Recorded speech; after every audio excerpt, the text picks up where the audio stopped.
Well, good evening. It is most excellent to see everyone this evening. I was excited about getting started today. Looking forward to the conversation.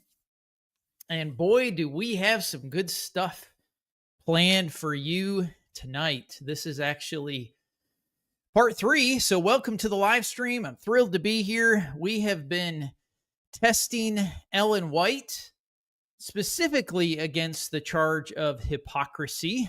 So if you're brand new here and this is your first episode with us, well, I would encourage you to make sure that you check the first two out because those will be very, very, very important for you to understand kind of what it is that we are doing. Really, the question is does she practice what it is that she preached? I think it's a valid question. And we have not been just looking at a surface level look. We have been really rolling up our sleeves, getting dirty, making it happen. I have been diligently working over the last week since we've last been together on preparing, and I've taken a couple of thoughts from some of the viewers, preparing some of the quotes in a very unique way so that you all, as the audience, can have a much easier style of checking my work, checking the dates, following the sequence of when all of this happened, because it is extremely important to examine these receipts, examine the quotes in context, specifically in historical context. And so I've taken the liberty to do just a little bit more work on preparing the slides for you. As I've always said, don't take just my research as evidence of the truth. Check it. Share it with others. Double check it. Do your own checking. Make sure that my words are lining up with what the text is actually saying, with what the reality of her writings actually are saying. So today, this evening, wherever you are, whether you're watching live or whether you're watching later on, we welcome you. We are continuing our deep dive exploration of Ellen G. White and her life.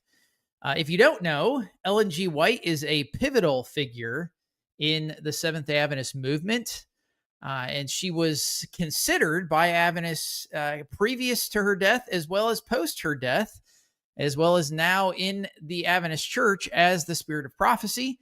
That is the way she takes it. At least that's the way she claimed, and the church today claims her to be. And so I'm presenting what I think is actually the truth, and that is that she is the spirit of hypocrisy and should be marked as a false teacher. But again, don't be alarmed. Don't take my word for it. Test it yourself. Make sure that what I'm presenting is accurate. Now, here's the kicker. While she was out there passionately advocating for absolute total abstinence from alcohol, because that's the topic tonight, is alcohol, you will find that she had a hidden life. Surprise, surprise, surprise. And it was an addiction that she struggled with her entire life, with the exception of maybe the last few years of her life. Can you believe it? Maybe you can't. Maybe you're already like, yeah, I'm not surprised. But what's crazy is that she stood as a staunch proponent of temperance, warning others about the dangers of alcohol. But behind the scenes, which is what we're going to look at, she was using wine, sometimes for medicinal purposes, and even struggled with a major addiction to homemade vinegar.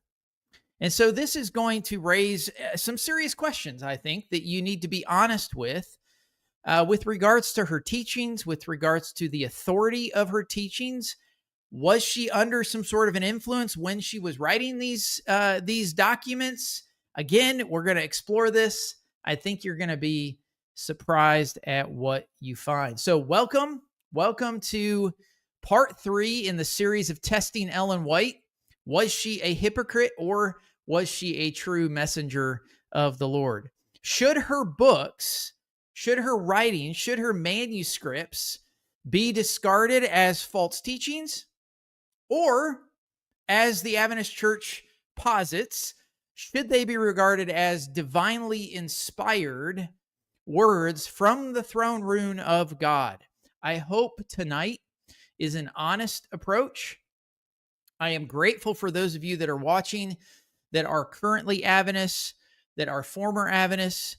I hope this does Ellen White justice for the reality of the circumstances that many of her writings were in and the struggles that she had. So today we're going to explore these contradictions. We're going to talk about the impact that they had on her writings and on her spiritual authority. What does it mean exactly when a leader, when a preacher, when a teacher, especially one who considers herself more than just what a prophet would have been considered in that day, what happens when that individual does not live by the ways and means that she tells others to live by?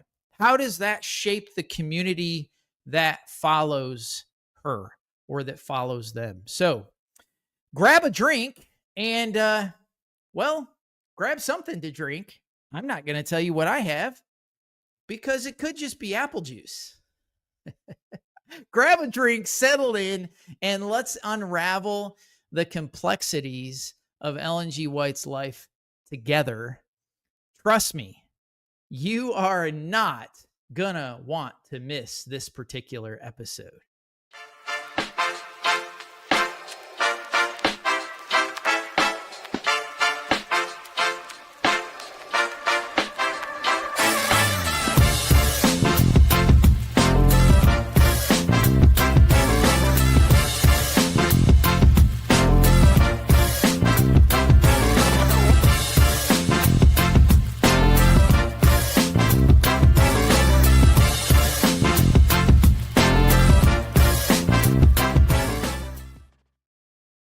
All right, so let's dive into some intriguing, historically documented narrative around the struggle and the deceit that we have uncovered with Ellen G. White. Now, I'm going to go back all the way to 1887.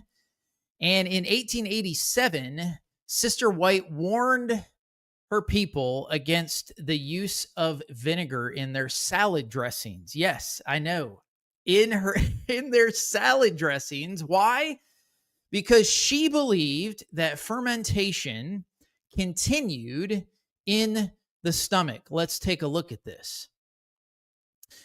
This is taken. Now, I want you to notice on the screen, I've done something unique. You're going to see a line that's going to tell you the date of this particular quote.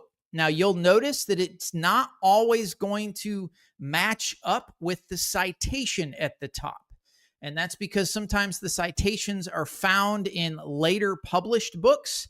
So I've done the diligent research to provide you with the date, the historical date of the quote or the article that's written, as well as in the upper part of the screen, you will see the actual citation that you can then find, research, make sure that this is all accurate and up to par. I appreciate those of you that have been checking my work and shared with me a couple of dates or things that maybe I got just a tad bit off. Thank you. I'm doing my due diligence to correct those as we go through. So this is the quote in 1887, and it says, "The salads are prepared with oil and vinegar. Fermentation takes place in the stomach, and the food does not digest, but decays or putrefies. As a consequence, the blood is not nourished, but becomes filled with impurities, and liver and kidney difficulty appear. Heart disturbances, inflammation, and many evils are the result of such kind of treatment. And not only are the bodies affected, but pay attention to what she says, but the morals, the religious life are affected." I want you to pay attention to that, okay? We're not going to talk about the science of what she claims, but she clearly says that this type of eating is evil. Many evils are a result from this type of, from vinegar, okay, from the fermentation of vinegar. and it affects the morals of the individual and the religious life. Okay? Now, if we fast forward to 1891, she has a secretary by the name of Fanny Bolton. Now, I'm going to pause for a second because when I mention the name Fanny Bolton, inevitably what happens is some Adventist apologists will freak out, or even just lay Adventists will say, oh, no, you can't trust her because she was in an institution. All right, friends, if that's your belief, I want you to show up this Sunday in a couple of days, Sunday evening, because we're going to have an expert researcher that's going to actually go through the actual consideration of literary borrowing, plagiarism, as well as Fanny Bolton's role in this and the assistants that helped to write her articles. Okay. So before you freak out about Fanny Bolton, just pay attention on Sunday evening. We'll have an expert on the case. All right. So 1881, if we fast forward to 1881,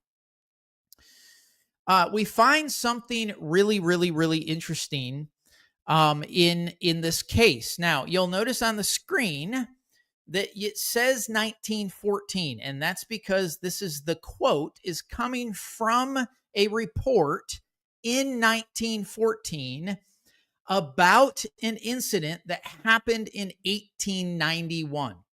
Okay? That's why the 1914 is on the screen.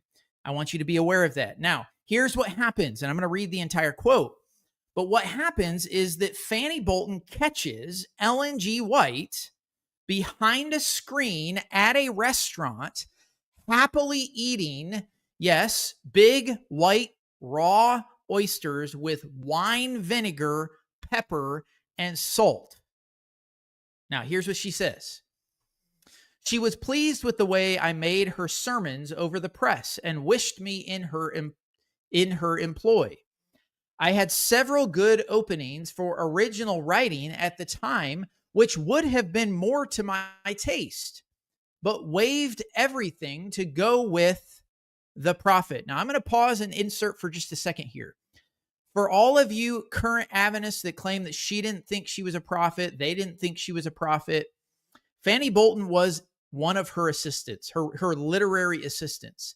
She considered her, and she considered the fact that she was being employed by the prophet. Okay? Back to the quote.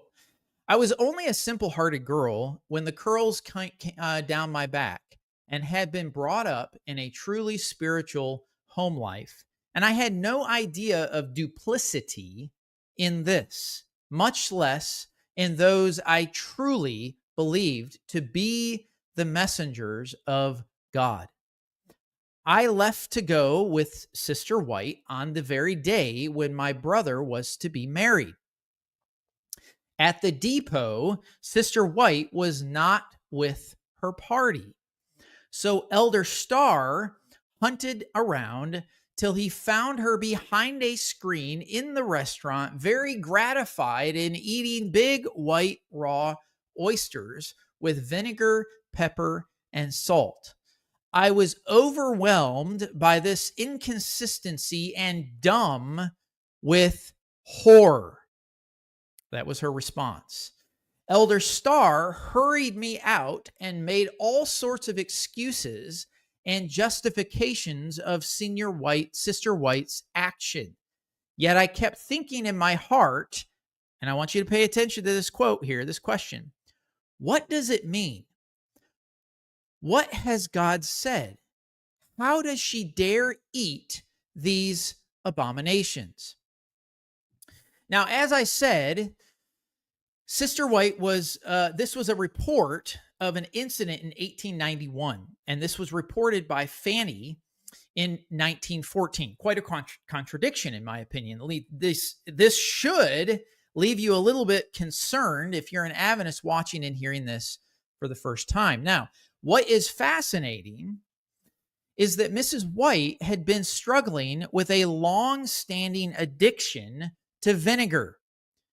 Now, some of you I can imagine are saying, nah, that sounds a bit strange. At least it does to us today. Because typically you wouldn't think of vinegar as something that could become highly addictive. The interesting part is that back in her time, and I'm going to walk through evidence of this, okay? Back in her time, the alcohol content, the alcohol content in vinegar was much higher than what we would usually find in a store today. Nowadays, you'll find that the alcohol, if you go look at it, the content is actually reasonably small. It's less than maybe a half to 1%, okay? But in the 19th century, there was absolutely no strict regulations regarding alcohol content. So people actually, during this time period, and I want to bring up a couple of kind of rounds of evidence. These are evidence of people making homemade. This is the way homemade vinegar was made. It was using hard cider, whiskey. It was caused the fermentation until most of the alcohol turned into what's called acetic acid, which is really what vinegar is. But not all of it gets converted. There is some residuals that remain. Now, I'm going to read through a couple of these. This one's from 1851, and this is from a Miss Leslie's Complete Cookery, Directions for Cooking.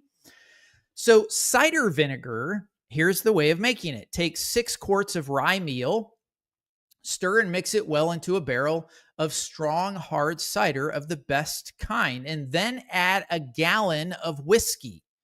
Cover the cast, leaving the bung loosely in it. Set it in the part of your yard that is most exposed to the sun and air, and in the course of 4 weeks, if the weather is warm and dry, you will have good vinegar fit for use. When you draw off a gallon or more, replenish the cast with some quantity of cider and add about a pint of whiskey. You may thus have vinegar constantly at hand for common purposes. The cast should have iron hoops. A very strong vinegar may be made by mixing cider and strained honey, allowing a pound of honey to a gallon of cider, and letting it stand 5 or 6 months. It's really just fermenting. This vinegar is so powerful that for common purposes, it should be diluted with a little water. Vinegar may be made in the same manner of sour wine. Now, this is white vinegar. That was cider vinegar. This is white vinegar, and it is put into a cask, a mixture composed of 5 gallons of water, 2 gallons of whiskey, and a quart of strong yeast. Stirring in 2 pounds of powdery charcoal. Place it where it will ferment permanently, leaving the bung loose till the fermentation is over, but covering the whole slightly to keep out the dust and insects. At the end of 4 months, draw it off, and you will have a fine vinegar as clear and colorless as water. So here's what's interesting is, as I've said, there's residual alcohol that's remaining.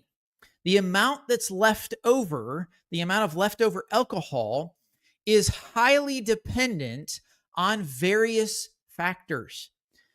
Various factors such as the duration, like you read, whether or not it's a couple of weeks, a couple of months of fermentation, but it also matters the temperature.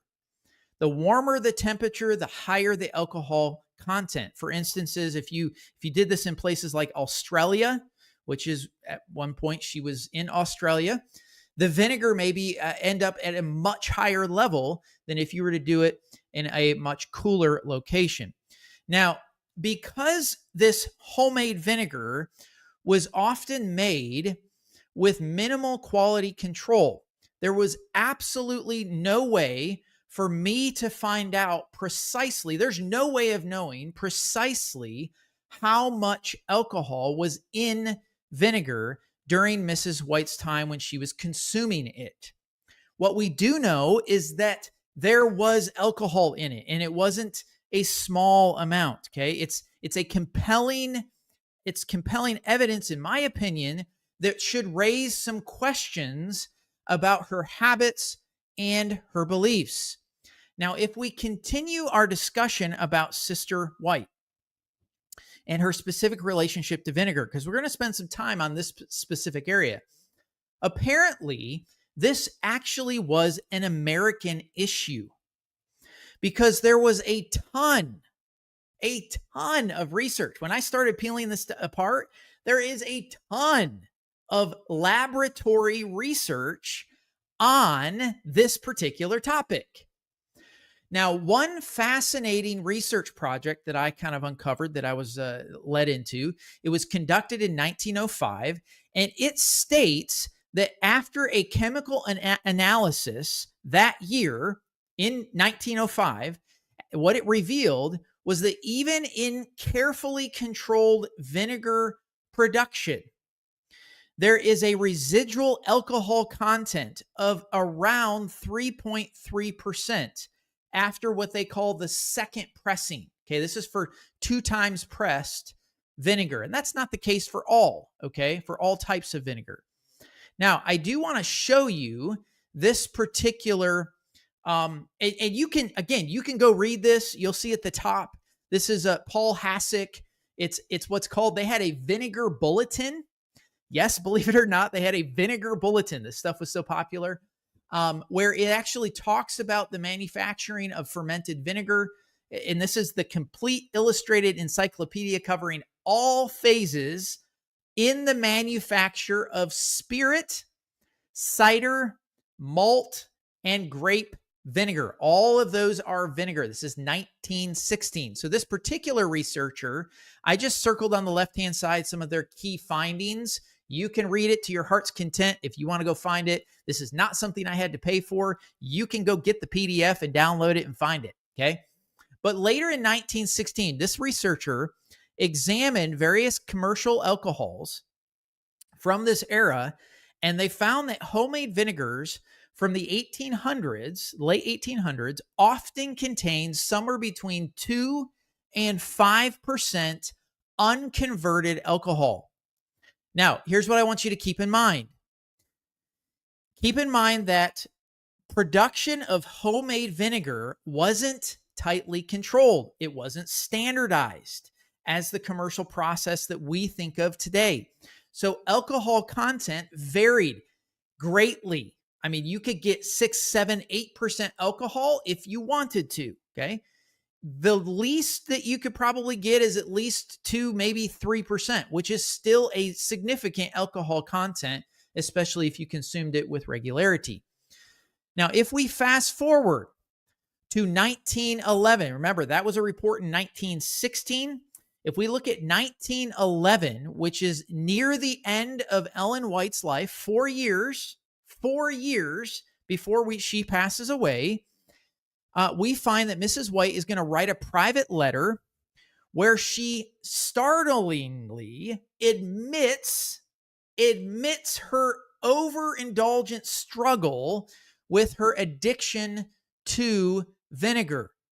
Now, check it out, okay? This is published. You'll notice up here it's published in 1938, but this is an incident that took place. She wrote the letter itself in 1911.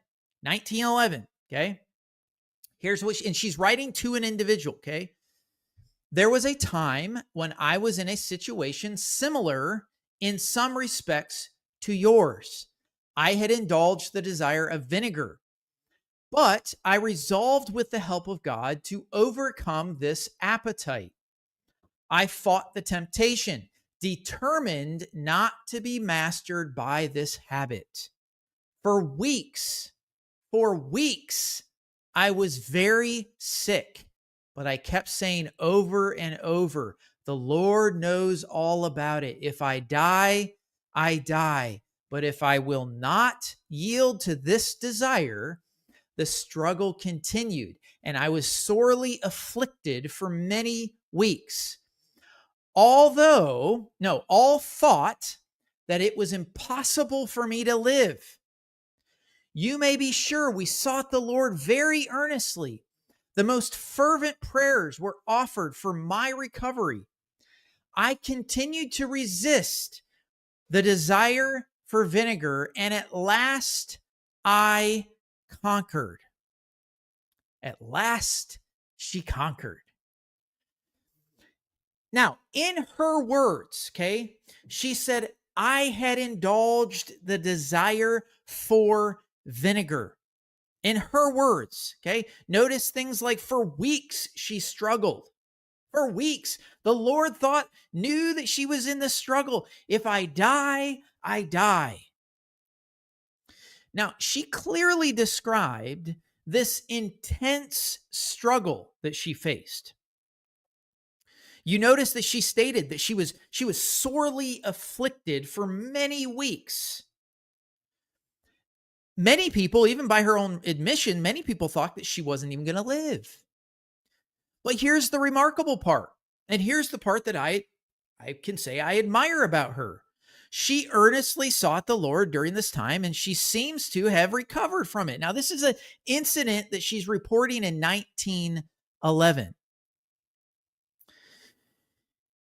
Despite the hardships, she continued to resist her desire for vinegar. And ultimately, at least based on what she says, she triumphed over it. So what really was going on with this vinegar thing? Why was this such a struggle? Now, at first glance, it seems like her experience might be wildly over-exaggerated. In fact, I've often thought that. This seems like a little bit like she's kind of telling a hairy story, okay? I mean, who actually could get sick and nearly die from stopping the use of vinegar? After all, I mean, vinegar really should just be primarily acetic acid. Okay, I don't know if any of you have gone and drank vinegar. It doesn't cause you to be sick like this. I don't know why you would want to drink that, but just hang tight, okay? The normal vinegar today is not considered addictive at all. So what's really going on? Well, it turns out that this kind of struggle, as I've done my research, this kind of struggle is almost identical to those that are addicted to alcohol. Which is highly addictive, okay? It can be extremely addictive, especially if you are drinking it consistently. So, for all intents and purposes, it appears on the front side of this, before we get in too deep, that Mrs. White was grappling with an addiction to the alcohol content in the vinegar and the life-threatening challenges that she faced while trying to break this habit, this very, very strong habit, suggests that the addiction lasted actually for years. Just think about the symptoms that she described. She says she calls it an illness. She said she struggles, the withdrawal symptoms, and coming close to death. If I die, I die. All of these are strikingly similar to what chronic issues arise from alcoholics that they endure when they're trying to stop drinking. Now, let's break down a few of her experiences. There's 4 specifically. She says that she had intense cravings for vinegar. She was incredibly sick for weeks. She wrote about being sorely afflicted for an extended period of time. Eyewitnesses even thought that she was on the brink of death. That is a pattern, friends. That is a significant pattern of suffering that is not common. It's dealt with in long-term alcohol users, when they suddenly stop. That's the pattern.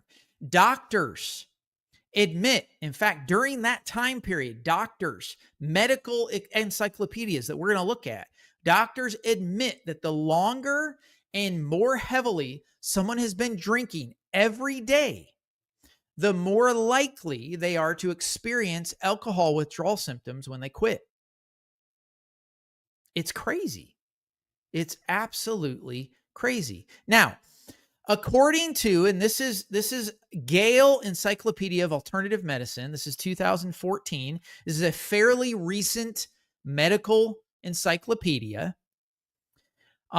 According to Gale, withdrawal is very much an individual experience. In fact, I'm gonna read this for a second here. And detoxification or withdrawal, specifically to alcohol, okay, involves helping individuals to rid their bodies of alcohol as well as harmful physical effects of the alcohol.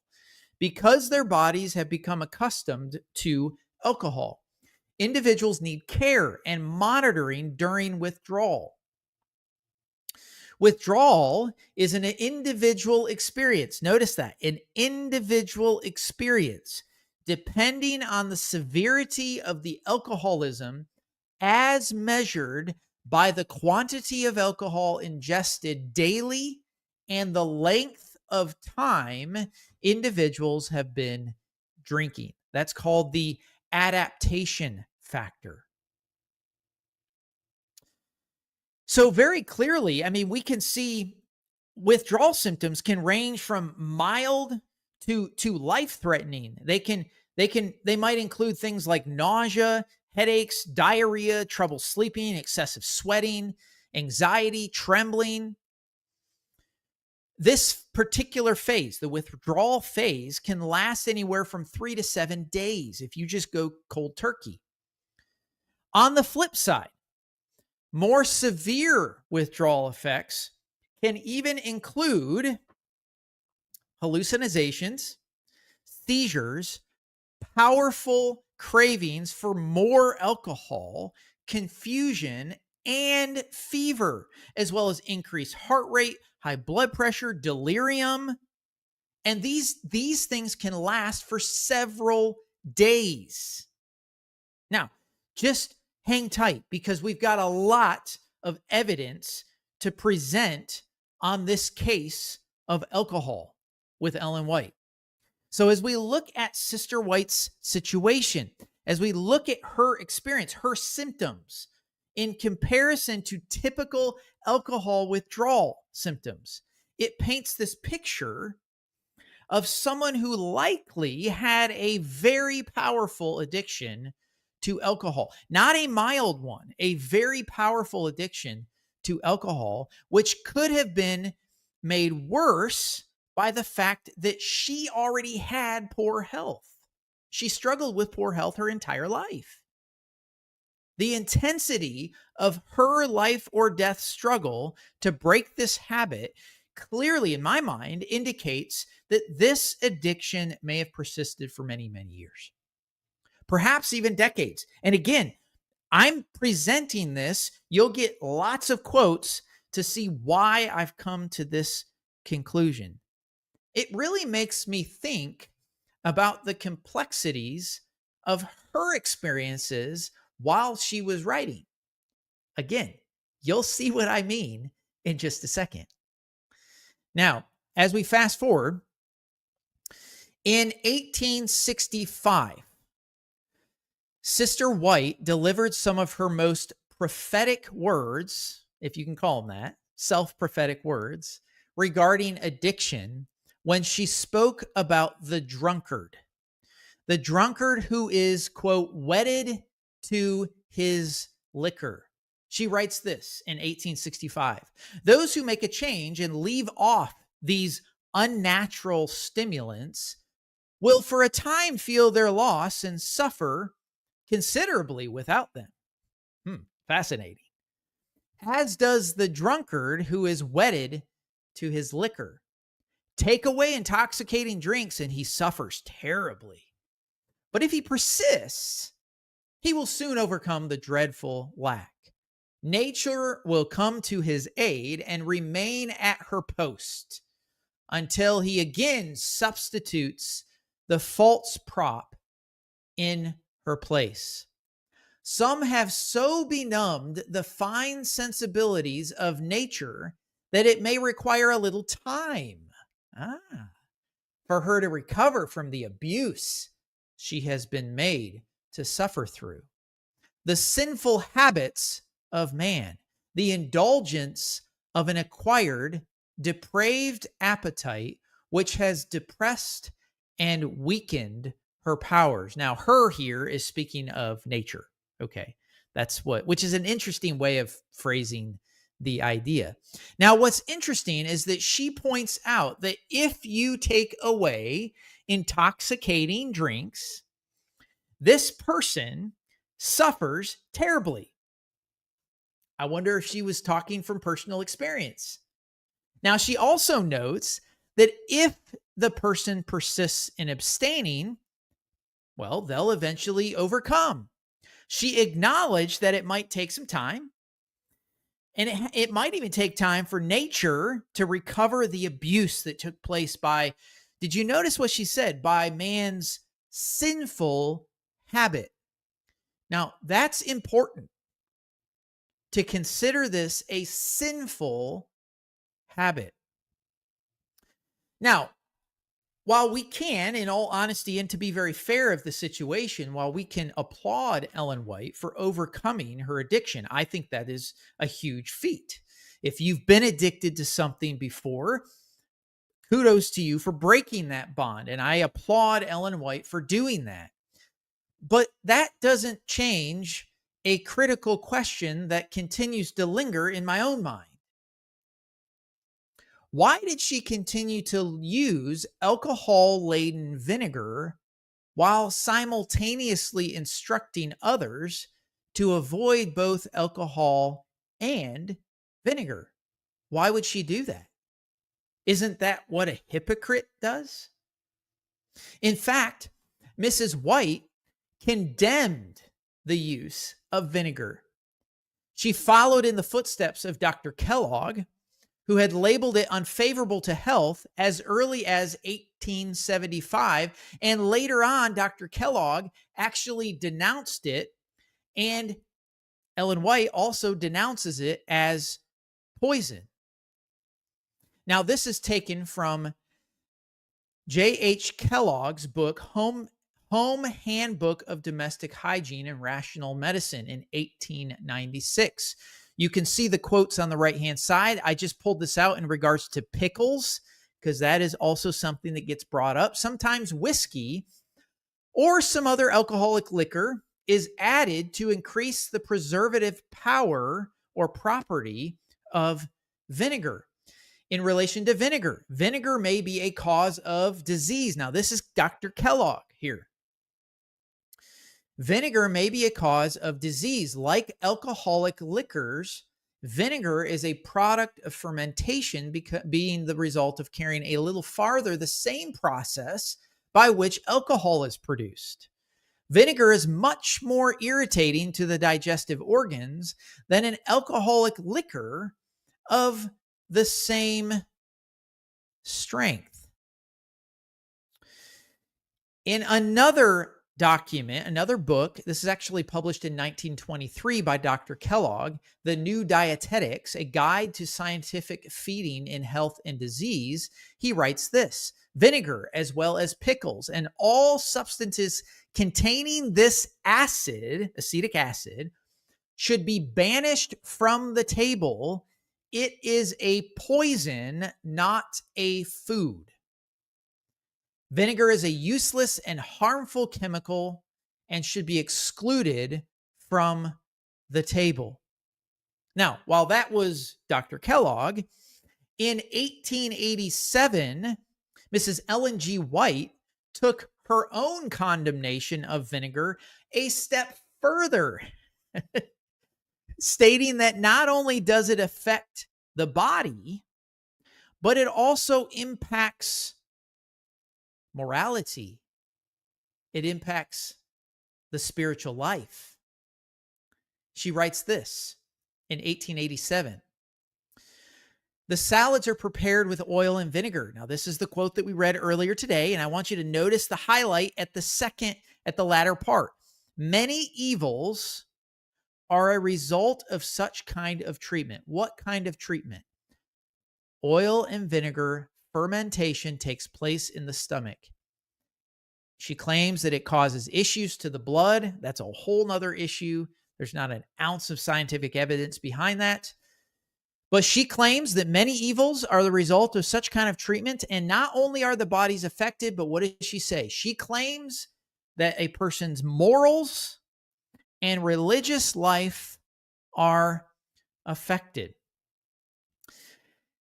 Now, in her book, Desire of Ages, which most Adventists will understand Desire of Ages as one of her most important books.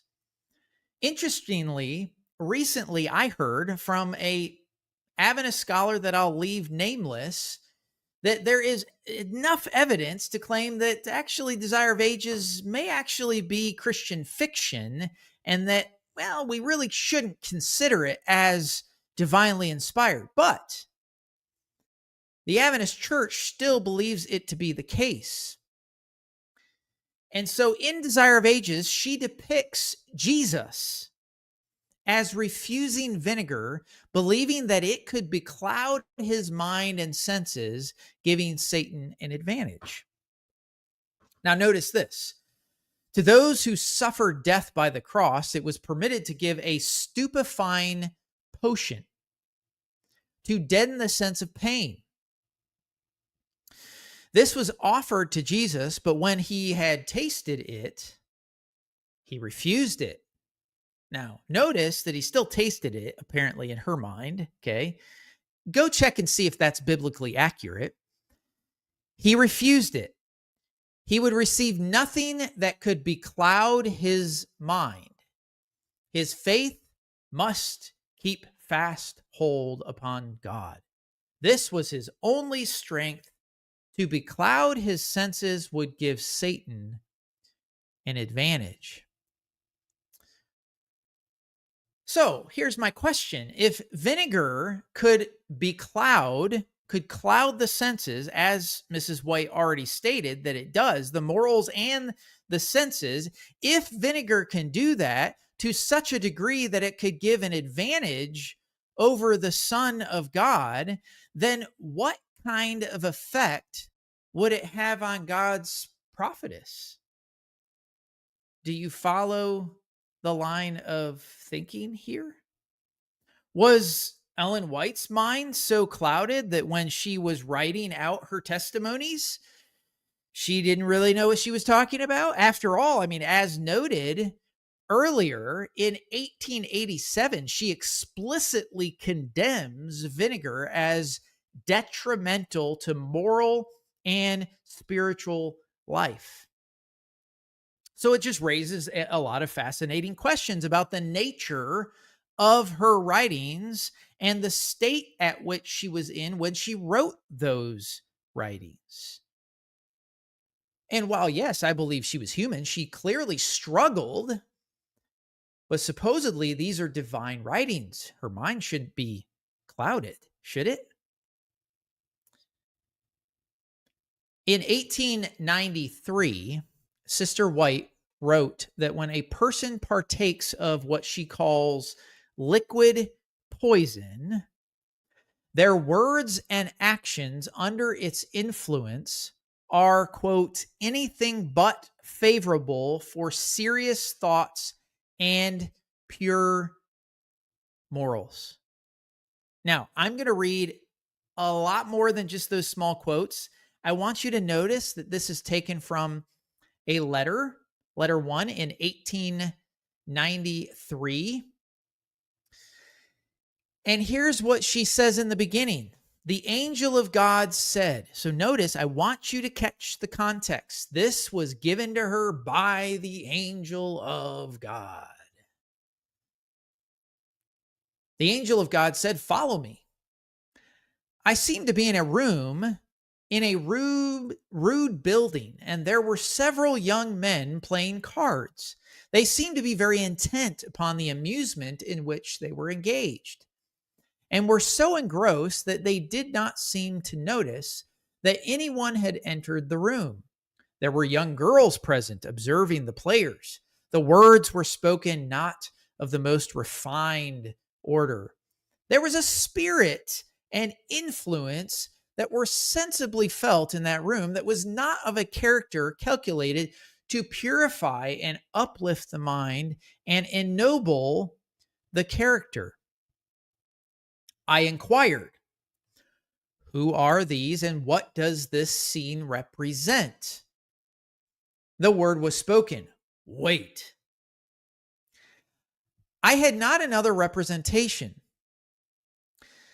There was the imbibing of the liquid poison, and the words and actions under its influence were anything but favorable for serious thoughts. Clear perception in business lines, pure morals, and the uplifting of the participants. I asked again, who are these? The answer came, a portion of the family where you are visiting. The great adversary of souls, the great enemy of God and man, the head of principalities and powers, and the ruler of the darkness of this world is presiding here tonight. Satan and his angels are leading on with his temptations these poor souls to their ruin. Wow. There was a lot there. Now, catch that was during 1893. I want you to notice that, 1893. If we fast forward to 1911, we find that this same prophet of the Seventh-day Adventist church movement admits, as we previously saw, to having an addiction to the very substance that she is claiming to be a poisonous substance that beclouds the mind.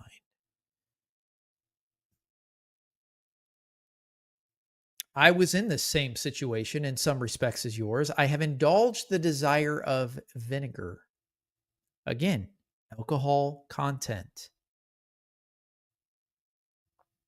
I continued to resist the desire for vinegar, and at last I conquered. If her assertions about vinegar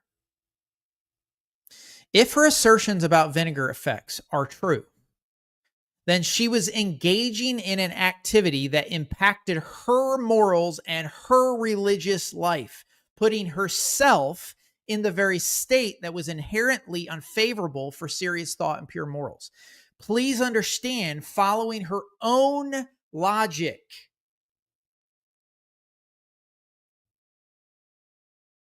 this raises some intriguing questions. How many letters, how many articles, how many of the testimonies were written while Ellen White was under the influence of vinegar? Could the alcohol content in the vinegar have impacted the substance and clarity of her writings? How did she have moral and spiritual value if she's beclouded by the very thing, the poisonous substance that she condemns? It's also important to consider the context of her time. Again, I get harassed by Adventists about, you're missing the context, Mike. All right. Let's look at the context of her time. Many Christians in the 1840s and 1850s, many of them, like the Whites, occasionally consumed alcoholic beverages. Now, remember, this is well before Thomas Welch pasteurized grape juice. That was in 1869. Prior to that, many of the churches in America routinely used real wine for the Eucharist, which we would know as if you're an Adventist, you would know it as the Lord's Supper, or maybe some other streams of Christianity, you would say the Lord's Supper. But it's important to know that additionally, many people celebrated holidays, significant events with a small glass of alcohol. This wasn't just worldly things, this was Christians of the day. It was even thought to have medical value and was commonly used in over-the-counter medical applications, remedies, tonics. Now, normal Adventists will probably claim here that Ellen White was just, again, understand that Ellen White was just using this for medical purposes. Now, I'm gonna state that she stole that idea from the normal common thing that was going on. Okay, these types of things that you're going to witness over the next few slides, you're going to understand that this was common practice. She used her medical issues to allow herself to consume alcohol, even though she's going to claim later that not a single drop should be consumed. For instance, if you go to her diary that's dated March 3rd, 1859, Mrs. White is going to note that she had gained some strength by consuming a little bit of tomato wine. Okay, this is 1859. My health is very poor. She was constantly struggling with her health. Am troubled with severe cramp in one side. Have some fear as to the result. I cannot stand straight and walk with much pain and difficulty. Intended visiting the brother John. Now, that's probably J.N. Andrews. Probably. It is impossible to go. I feel a strange weakness. And then she says this. Gain some strength by taking a little tomato wine.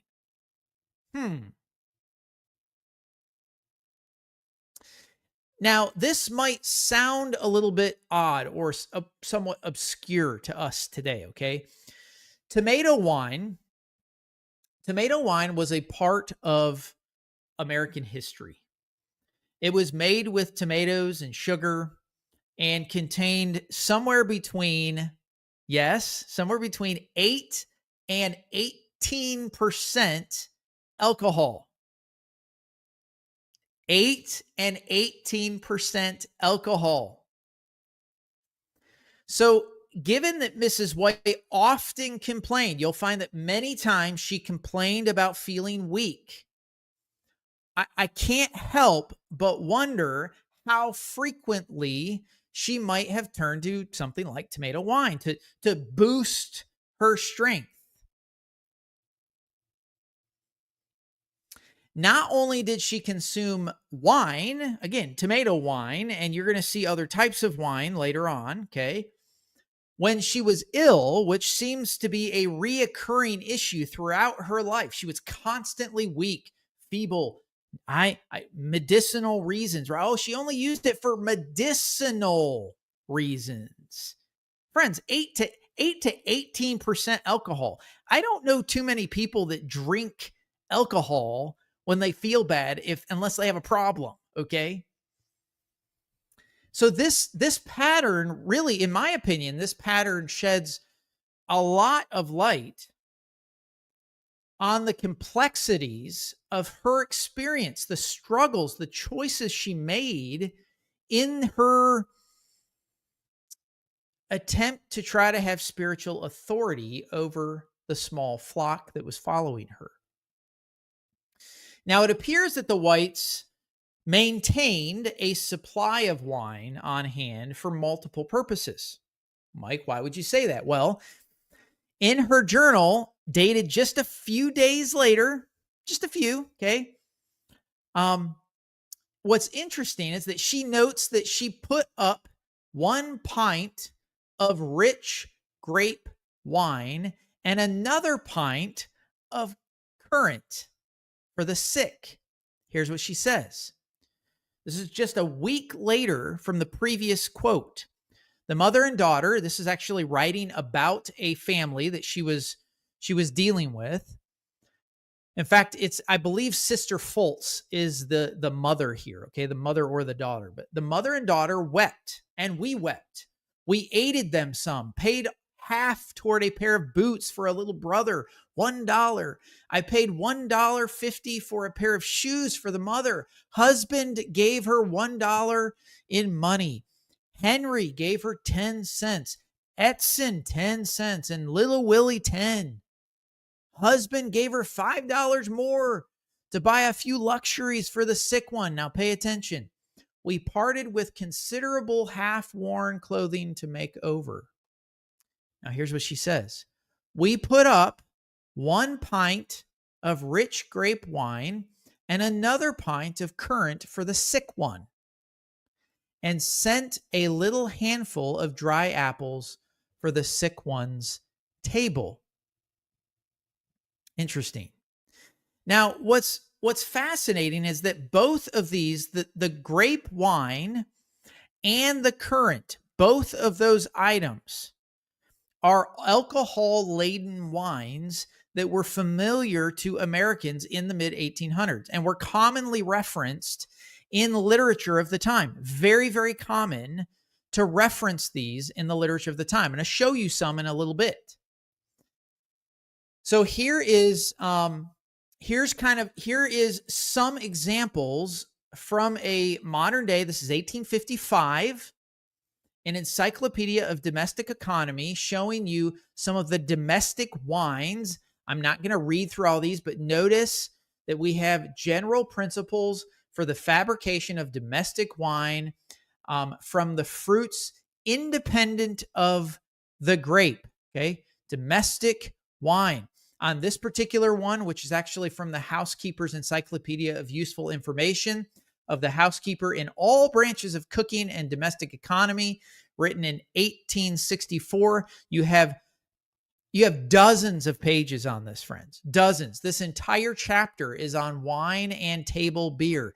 The very first couple is grape wine. How do you make it? Sweet currant wine. How do you make it? White currant wine. How do you make it? Okay, this is a common practice in the literature of the time. So then on, now, if you remember, we referenced March 10th, 1865.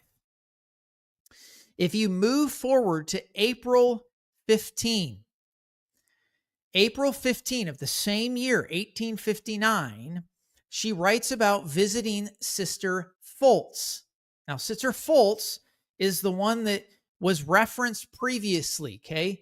And this is an extract. So writes extracts of a letter to Dr. Narramore, John Narramore. Send Sister Benedict a present of $1.30 for favors received of them. Second stop, put up Brother Benedict 1 pint of currant wine and 1 pint of grape wine. May the Lord bless the afflicted is my prayer. My heart aches for the needy.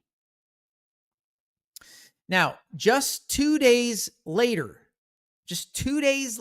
she reports that the whites were again distributing wine. Notice, 1 pint of currant wine, 1 pint of grape. So they're not only consuming it, but they're distributing it. Now, if we fast forward, this is April. Let's fast forward to Sabbath, May 7th, 1859. And she mentions here drinking wine for medicinal purposes. She says, in great weakness, there it is again, weakness, attended the meeting, could not remain, obliged to leave and lie down until dinner time.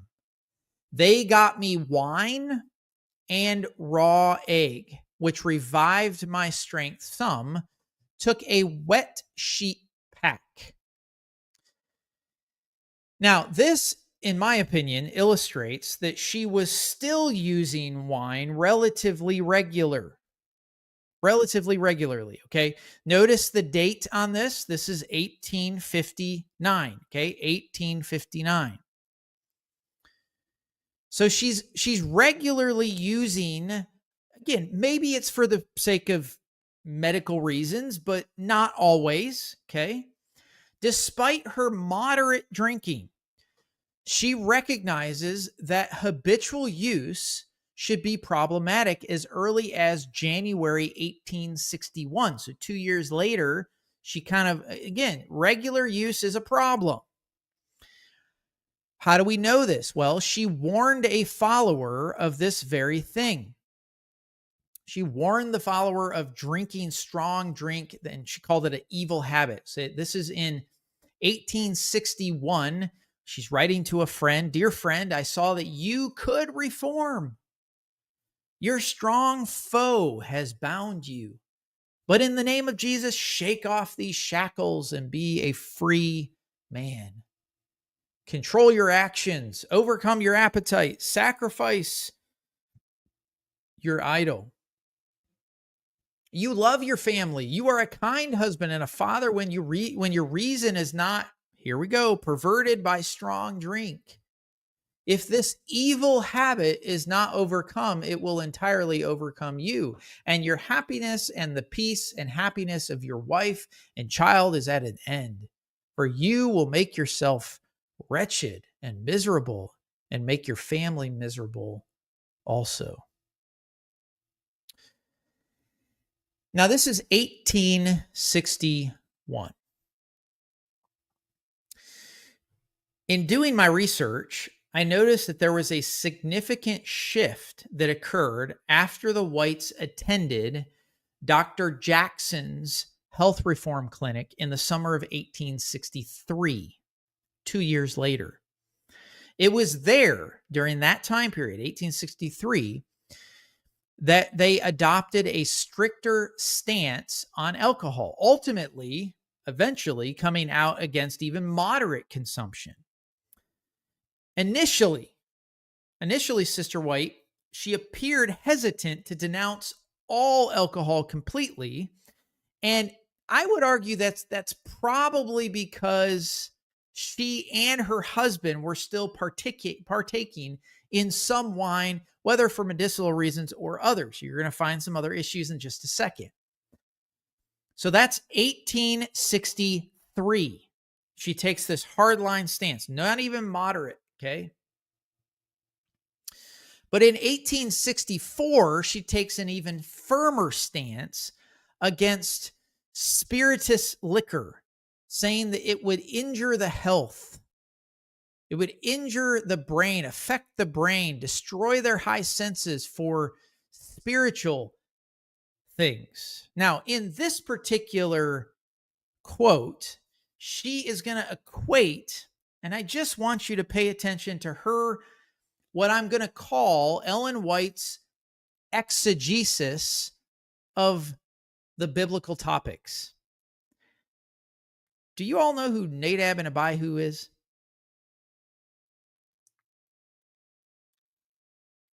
I hope so. I would encourage you to go back and read that story, because Ellen White is going to claim something about that story, and I think you should see if it's real or not. But she says Nadab and Abihu, by drinking wine, beclouded their reasoning faculties and so lost their sense of sacred things that they thought they could as well offer common fire as sacred. God did not excuse them because the brain was confused. Fire from his presence destroyed them in their sin.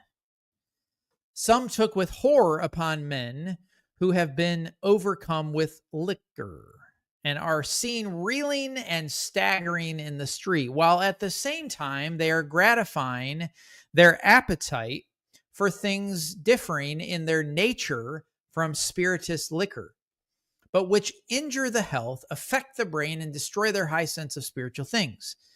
The liquor drinker has an appetite for strong drink, which he gratifies, while another has no appetite for intoxicating drinks to restrain, but he desires some other hurtful indulgence and does not practice self denial any more than that drunkard. Now, this, besides the fact that this is a horrible exegesis of the actual biblical evidence and the biblical event, she equates that these two individuals, these two Aaron's sons, their actual problem was that they were drunkards. That was their problem, and that God will not allow that won't give an excuse for that. That's why he consumed them. And yes, I would agree. If this is the case, then isn't Ellen White kind of Nadab and Abihu? I mean, she was drinking alcohol, wasn't she? But this entire evolution of her views reflects this complicated, addictive relationship that she has with alcohol. It clearly highlights this gradual change in her understanding of its effects, framed within the context of what she was dealing with, her own faith, her own health, reform advocacy.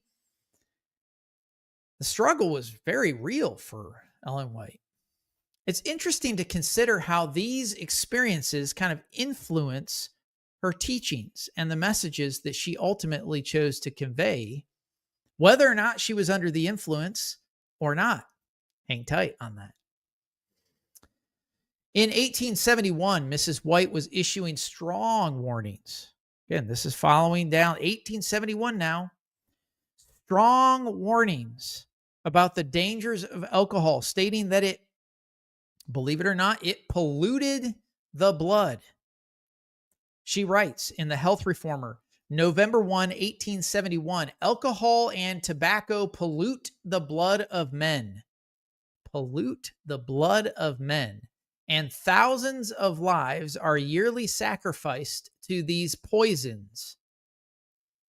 Confinement indoors, shut away from the glorious sunshine and deprived of the invigorating air of heaven, improper eating with wrong habits of dressing,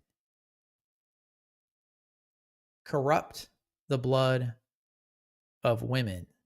She kind of was intoxicated with this blood thing. Kind of crazy. Now, she goes on. Many are the temptations and besetments. This is 1874, okay? She's going to refer here to them being body and soul destroying indulgences, emphasizing the severity of their effect. Quote, many are the temptations and besetments on every side to ruin the prospects of young men, both of this world and the next. Interesting. But the only path of safety is for young and old to live in strict conformity to the principles of physical and moral law. Now, check out this next statement. The path of obedience is the only path that leads to heaven. Alcohol and tobacco inebriates would at times give any amount of money if they could by so doing overcome their appetite for those body and soul destroying indulgences. And they who will not subject the appetites and passions to the control of reason will indulge them at the expense of physical and moral obligations. Now, if we move a couple years further, I just want you to notice she claims that these types of things are body and soul destroying. Now, again, we're studying the hypocrisy of Ellen White. She's drinking these same products during this time. Why would she not have her own body and soul destroyed by these indulgences? Really? The hypocrisy is thick with this woman. Now, in 1877, she's going to point out that under the influence of alcohol, this is 3 years later, Satan controls the mind, leading to every species of crime and wickedness. She writes, thousands are continually selling physical and mental and moral vigor for the pleasure of taste.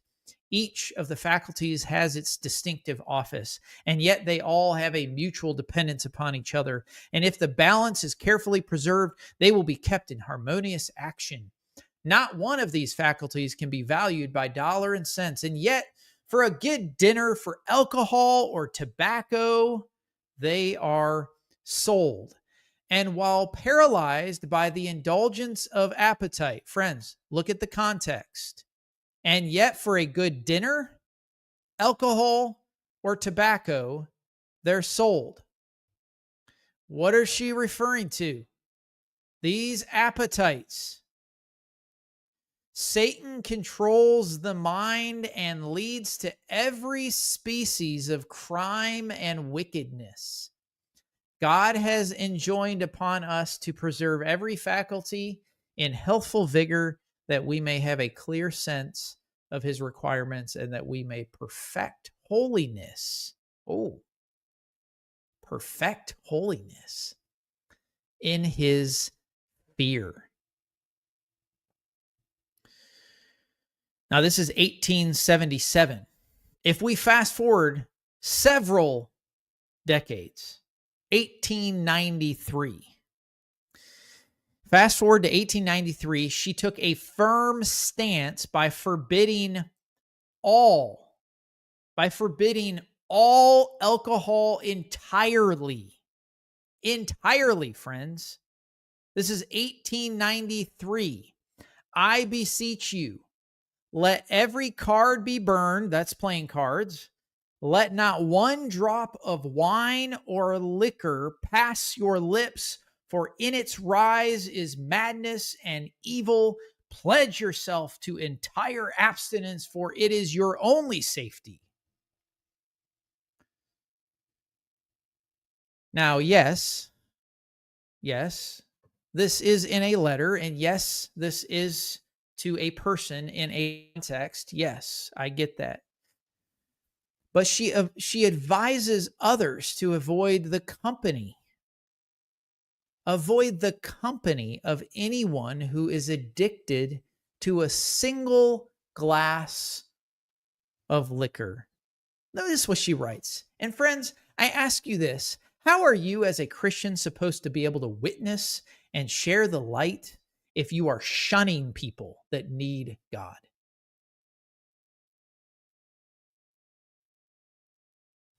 Here's what she writes in 1894. Shun those who are irreverent. Shun one who is a lover of idleness. Shun the one who is a scoffer of hallowed things. Avoid the society of one who uses profane language or is addicted to the use of even one glass of liquor. Listen not to the proposals of a man who has no realization of his responsibility to God. The pure truth which sanctifies the soul will give you courage to cut yourself loose from the most pleasing acquaintances, whom you know does not love and fear God and knows nothing of the principles of true righteousness.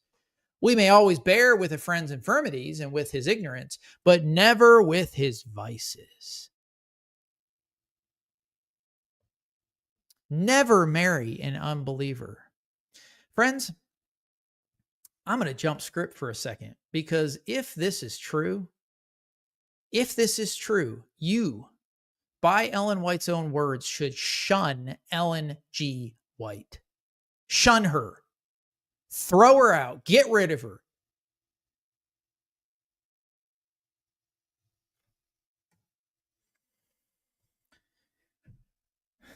Goodness gracious.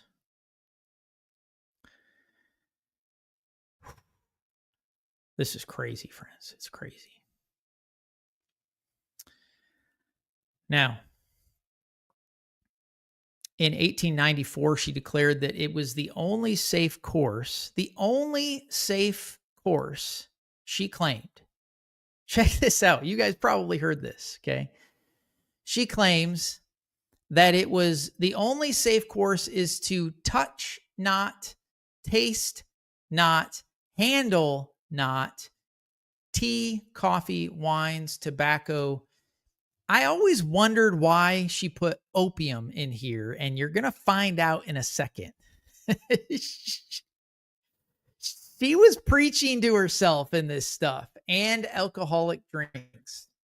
The necessity for the men of this generation to call to their aid the power of the will strengthened by the grace of God in order to withstand the temptations of Satan and resist the least indulgence of perverted appetite is twice as great as it was several generations ago. But the present generation have less power of self-control than had those who lived then. Those who have indulged the appetite of these stimulants have transmitted their depraved appetites and passions to their children. And greater moral power is required to resist intemperance in all its forms. The only perfectly safe course to pursue is to stand firmly on the side of temperance and not venture in a path of danger. Did you notice? Touch not, taste not, handle not. Tea, coffee, wine, tobacco, opium, and alcoholic drinks.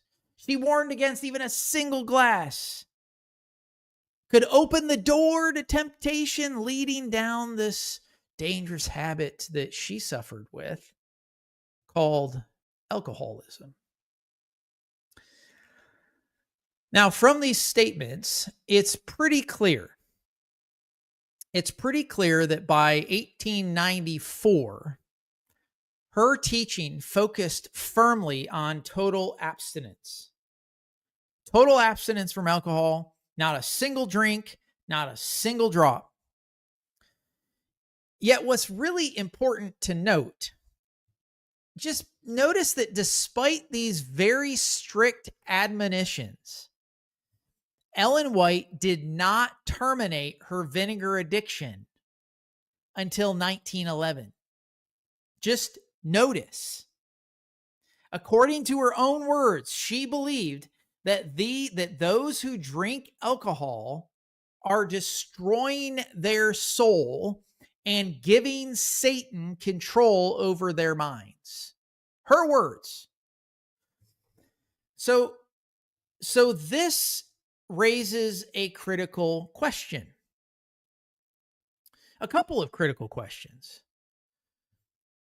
Were any of her writings produced while Satan had control of her mind? It's a valid question. What about her early career before she learned about the health reform by Dr. Jackson, before she took on this total abstinence? What about that? What about prior to that? Was she under the control of Satan prior to? And what about her later years when she struggled with her own addiction to vinegar? Who had control of her during that particular time? Do you follow? Again, if you keep Ellen White in her historical context during her own narrative and you understand the struggle that she had, you understand the hypocritical nature of this woman. She's a hypocrite. So these questions, they challenge us. If you're an Adventist, they should challenge you to think very deeply, think intentionally, think critically about her own experiences, what she claimed of other people, and what she did in her own situation. And most importantly, how did this affect the very messages and teachings that she wrote that are supposedly divine? It's a pretty nuanced situation that, in my opinion, it warrants a reflection that we need to pay close attention to the nature of her struggles and the evolution of her own beliefs. Now, in 1868, we're going to go back a little bit. In 1868, James White noted that Ellen occasionally used domestic wine when she felt unwell. He describes how during the past year she had experienced feelings of great instability and faintness, especially in the mornings, is what he says. And to prevent these distressing faint spells, wonder what that was, she would take an egg mixed with a bit of pure domestic grape wine. And the way he describes it is that perhaps a spoonful at a time. Here's what he says. This is James White. During the past year, Mrs. White has, at 3 or 4 times, had feelings of great debility and faintness in the morning. To prevent distressing fainting at these times, she immediately after rising has taken an egg and a little pure domestic grape wine, perhaps a spoonful at a time. During the past year, she may have used 1 pint. May have used.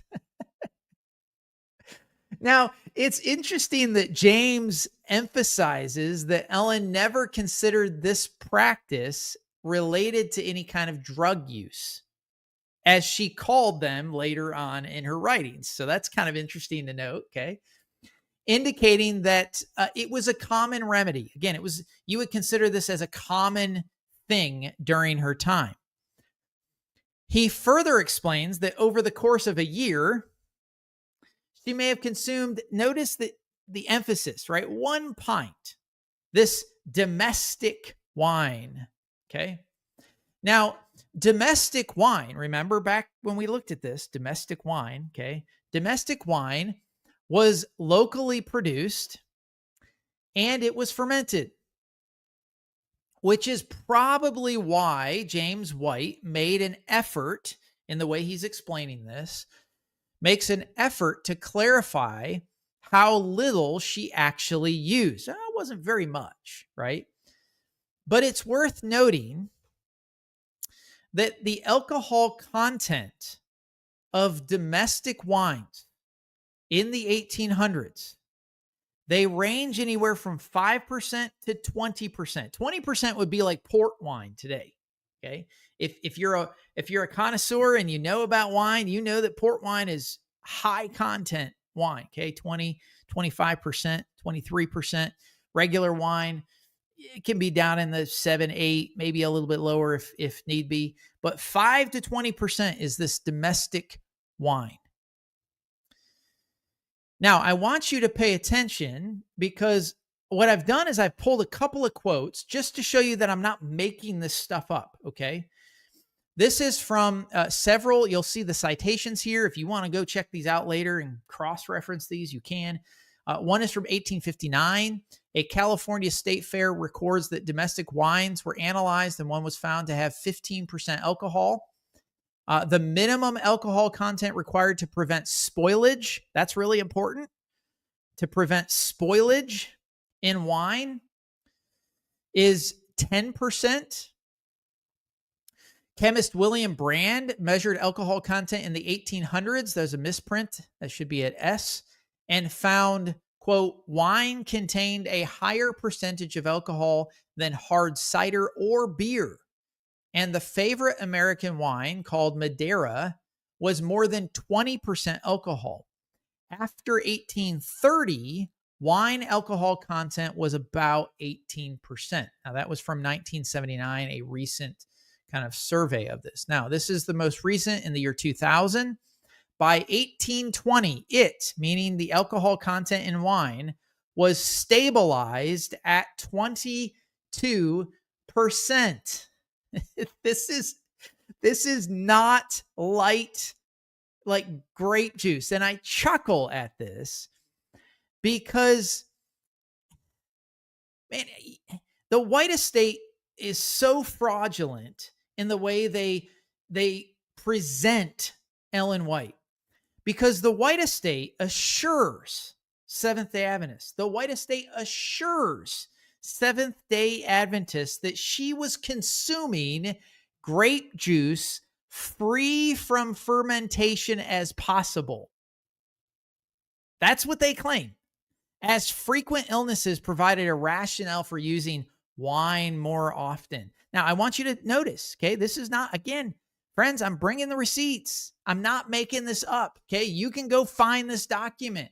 This is a white estate question and answer file called Domestic Wine. This is back in 1963. The white estate assures us that Ellen White only drank, and this is the quote, she only drank grape juice as free from fermentation as possible. That is lying. That's a straight up lie. Straight up.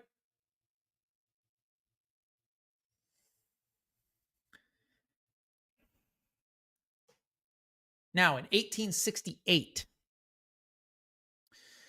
Ellen White is even found prescribing domestic wine to a pregnant woman.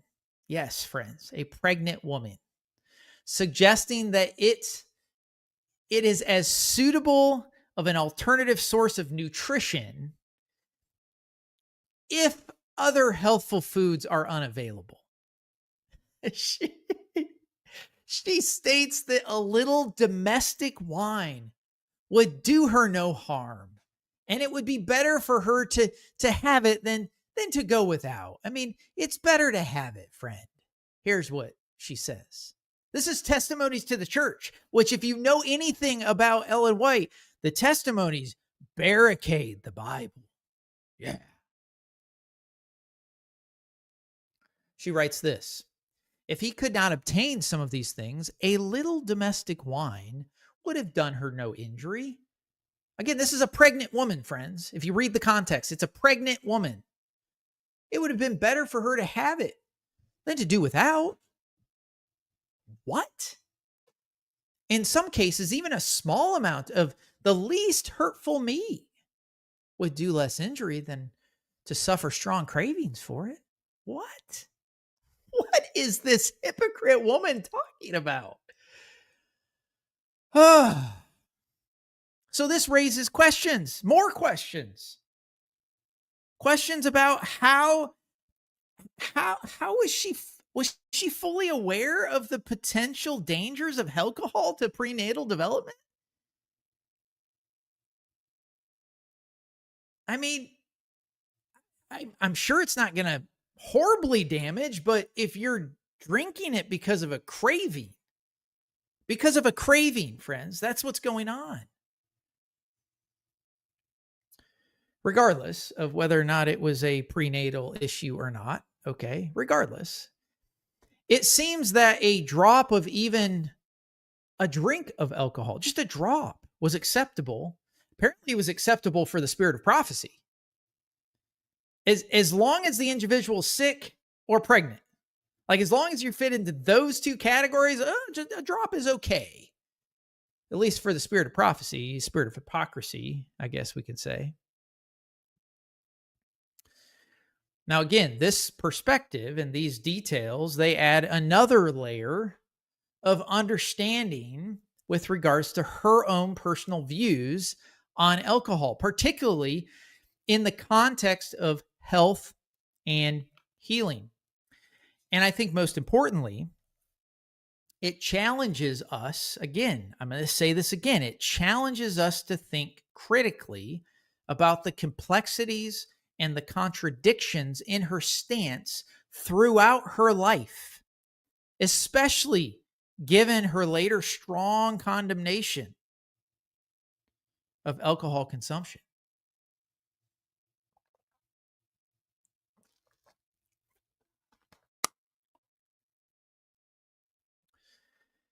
Now, 2 decades after James White's article, the article that she wrote about his wife, 2 decades after his article, Sister White is going to address in a letter Elder E.P. Daniels, whose family enjoyed wine, essentially justifying their own drinking habits. Okay, Daniels actually reports that Brother and Sister White kept in their house wine and that to his knowledge, they used it. So, and we're going to look at the letter in just a second, but this situation, to me, it illustrates that other Seventh-day Adventists were clearly aware of Ellen White's use of alcohol, especially during the 1860s to at least the 1880s.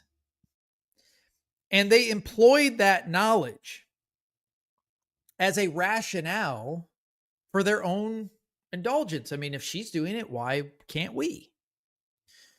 Now, in the letter to Daniels, Mrs. White acknowledges using a small amount of alcoholic wine for, quote, medicinal purposes.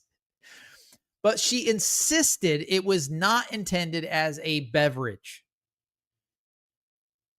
I want to read the entire letter, okay?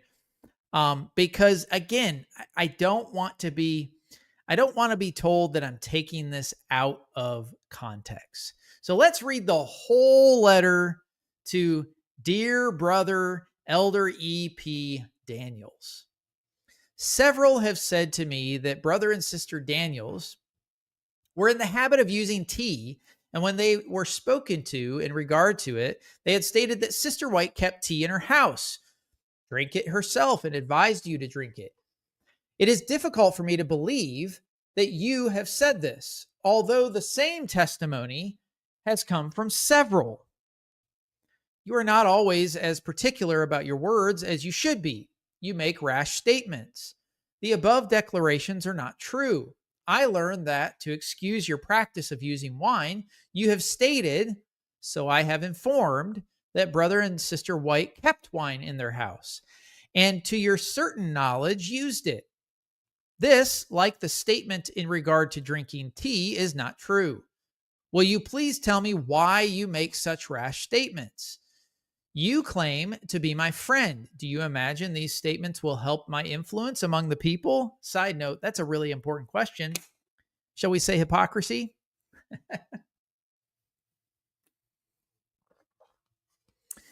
I do not use tea, either green or black. Not a spoonful has passed my lips for many years. This is 1888, sorry. Except when crossing the ocean. It hasn't crossed my lips, except when crossing the ocean. And once since on this I took it as a medicine when I was sick and vomiting. In such cases, it may prove a present relief. I did not use tea when you were with us. I have always used red clover top. As I stated to you, I offered you this and told you it was a good, simple, and wholesome drink. I remember that Sister Ings made tea for you several times by special request. You said you had a headache and must have something to help it. And you said tea always had helped you.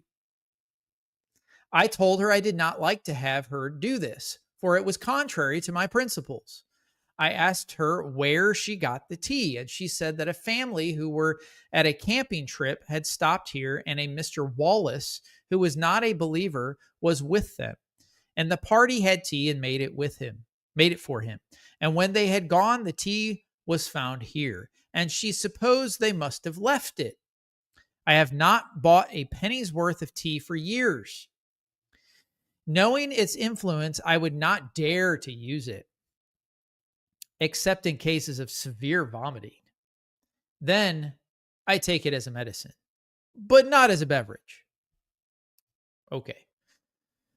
I have felt alarmed for you for some time because of your use of tea and wines.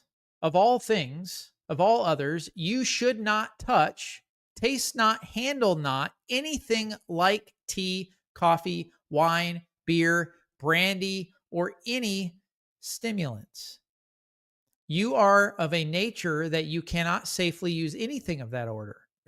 Your preaching to others is not in harmony with your practice. Shall we say hypocrisy?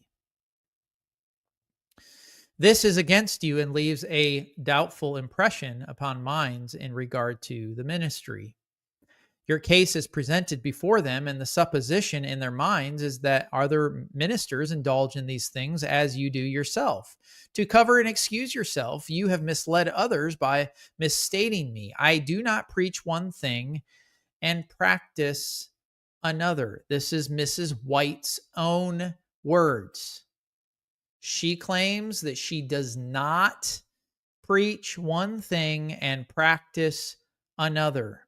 I do not present to my hearers rules of life for them to follow while I make an excuse in my own case. You are a man who should never use tea, coffee, brandy, or wine. Your nervous temperament will become unduly excited and be followed by corresponding depression. It is perilous for you to educate your tastes and stimulate your nerves, for you are in serious danger of depending on these stimulants and working upon them. The habit of taking stimulants may become second nature and pave the way for you to become a drunkard. You may start back and feel bitter towards me because I say these things to you, but let me tell you, you have accustomed yourself to these indulgences because you felt that you must have them for their immediate stimulating properties. I have not tested the wine that you claim is not intoxicating. I have perhaps used, here we go, half a pint in all, taking a spoonful with raw egg, much as I hate the taste of wine. Interesting. I would not care even if I had not solemnly pledged myself not to use wine as a beverage. To make a daily practice of taking even 1 teaspoon with a raw egg, for Satan is at work to encourage the use of tea, coffee, wine, and beer, that he may make us dependent on these things and encourage our resorting to them frequently, so that our appetite and taste will crave these stimulants. I tell you frankly that you would be much better in nerve and muscle if you make a decided change in your practice, not only in drinking stimulating drinks, but in eating so largely of meat. Oh, look at that. The animal powers. Whoop.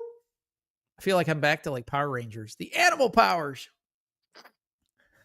are strengthened by indulging in these things, and the moral and spiritual powers are overborne. Don't tell me this isn't a moral issue. I am not guilty of drinking any tea except red clover top tea, and if I loved wine, tea, and coffee, I would not use these health-destroying narcotics. For I prize health, and I prize a healthful example in all these things. I want to be a pattern of temperance and of good works to others. Will my brother practice as well as preach temperance in all things? If you do this, I do not believe you will be so unchangeable in your character. Your words will be more select and well chosen. You will not be careless in regard to your conversation. You will not be so depressed at one time and so hilarious at another, acting like a boy in place of an ambassador of Jesus Christ. This is really deprecating. I am seriously troubled for your soul. I know people are unwise in praising you and extolling you. Should they read you as God sees you? Pay attention to this. Should they read you as God sees you, they could not do this. I know that when you have apparent success, you are elated and you crave praise, and you get it from many who, if their hearts were right with God, would not speak one word to flatter you. They would understand that it is not safe to pet and praise you or any other poor, sinful mortal. The Lord is to be exalted by all his creatures. Finite man is not to attract admiration or praise, but do his work in humility. Yuck. Yuck.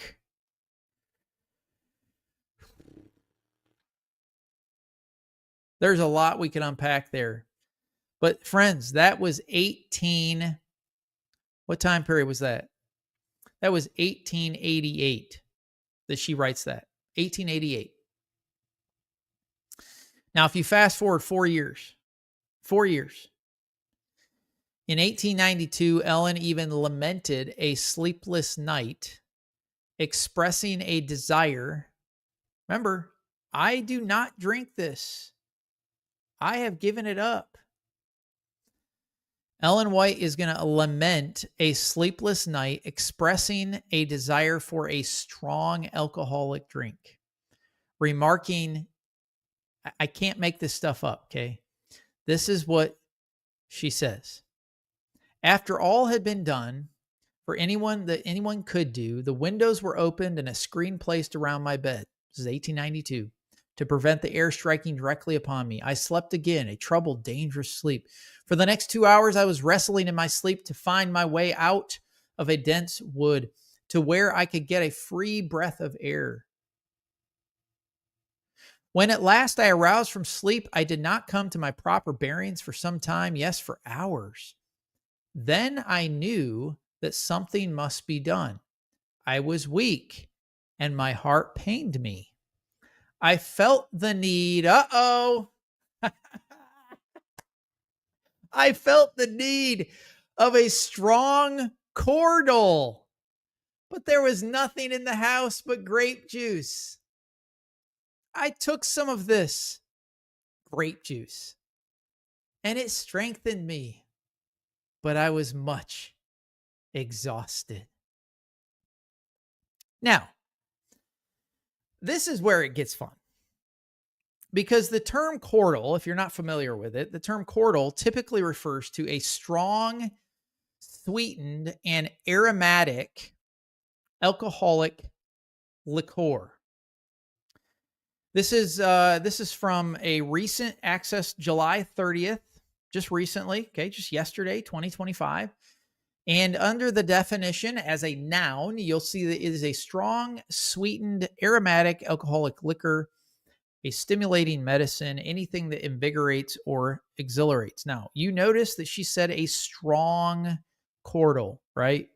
That was in her writing. She craved a strong cordial. Now, during the late 1800s, it was common for cordials to have an alcoholic content ranging anywhere from 20% to 40%. This was the good stuff. They could even be higher than 40%. There are some cordials. I about lost it when I found this out. There are some cordials during Ellen White's time period that contained potent drugs. Potent drugs like cocaine and opium. Now, here are some of the cordials during her time period. Some of them.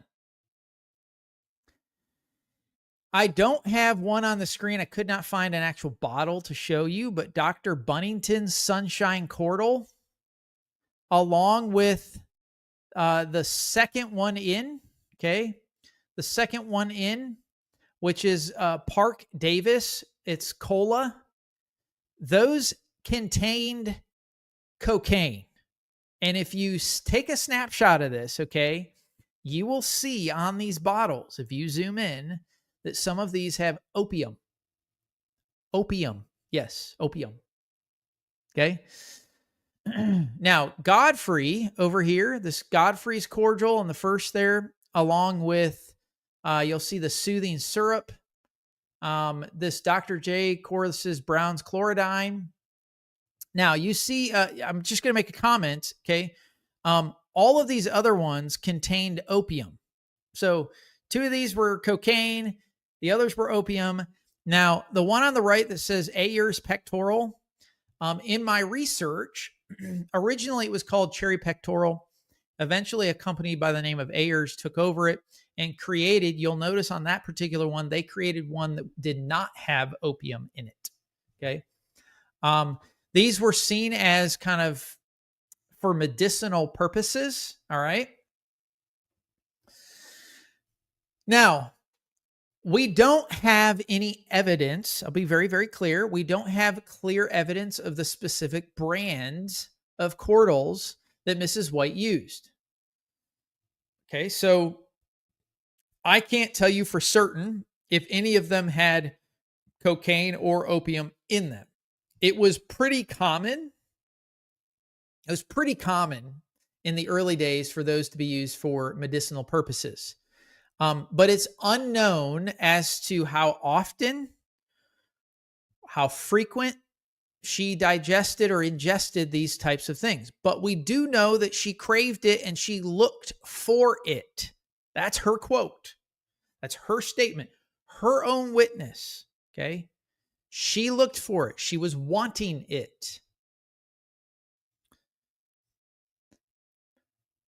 So we do know with clarity that one recorded instance shows that she took cordial in the evening at a time when it was customary for her to write.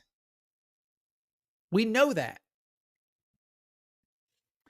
However, I want to be clear in my statement of this. However, the extent to which any of her writings was completed while under the influence of a substance like a cordial, we do not actually know with certainty. But again, this is going to add another layer of uncertainty, another layer of complexity, inviting us for further contemplation. What was she under the influence of when she wrote? Was she drinking cordials? I don't know, but clearly she did at one point while it was customary for her to write. And she apparently craved it. So, was she high when she wrote some of her stuff? God only knows. But this seriously causes problems when you understand the circumstances of what's going on. Now, what makes it even worse is for decades, and this is where we're getting into the real hypocrisy. For decades, Mrs. White was a prominent speaker in the American temperance movement, avoiding total abstinence from all forms. I mean, this is what she claimed. She expressed pride in her role, and she stated in a letter actually in 1911, near the very end of her life. This is from Temperance as set forth in the writings of Ellen G. White, published in 1945, but it was written in a letter 78, 1911, where she says, "I rejoice that it has been my privilege to bear my testimony of this subject before crowded assemblies in many countries.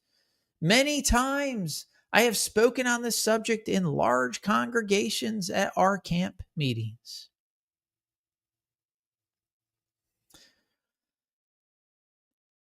From the late 1860s onward, what we find is that she actually frequently spoke about temperance at very large gatherings like, for instance, camp meeting. Her books, her articles, her letters are filled with strong warnings of admonitions against alcohol consumption. Don't do it. Avoid it at all cost. Obedience is the only way forward.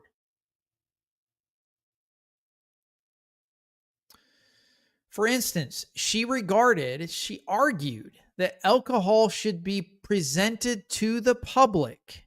I want you to understand this. Presented to the public. This was her own argument. As a sinful indulgence. She writes this in 1881. Tea, coffee, tobacco, and alcohol must present as sinful indulgences. We cannot place on the same ground meat, eggs, butter, cheese, and such articles placed upon the table. These are not to be borne in front as the burden of our work. The former, tea, coffee, tobacco, beer, wine, and all spirituous liquors, are not to be taken moderately.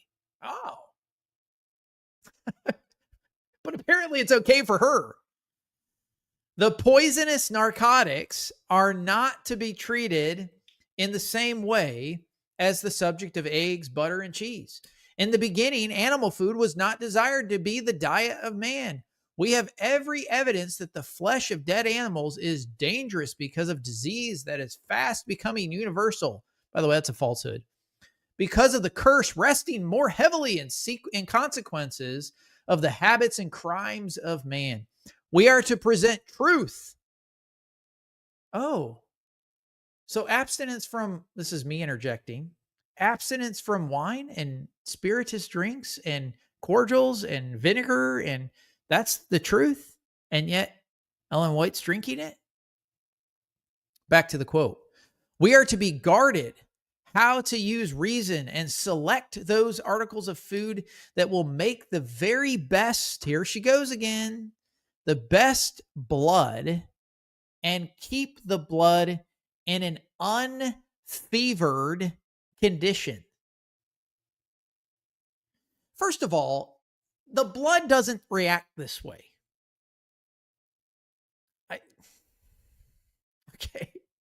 I just can't believe that she makes these ludicrous scientific statements.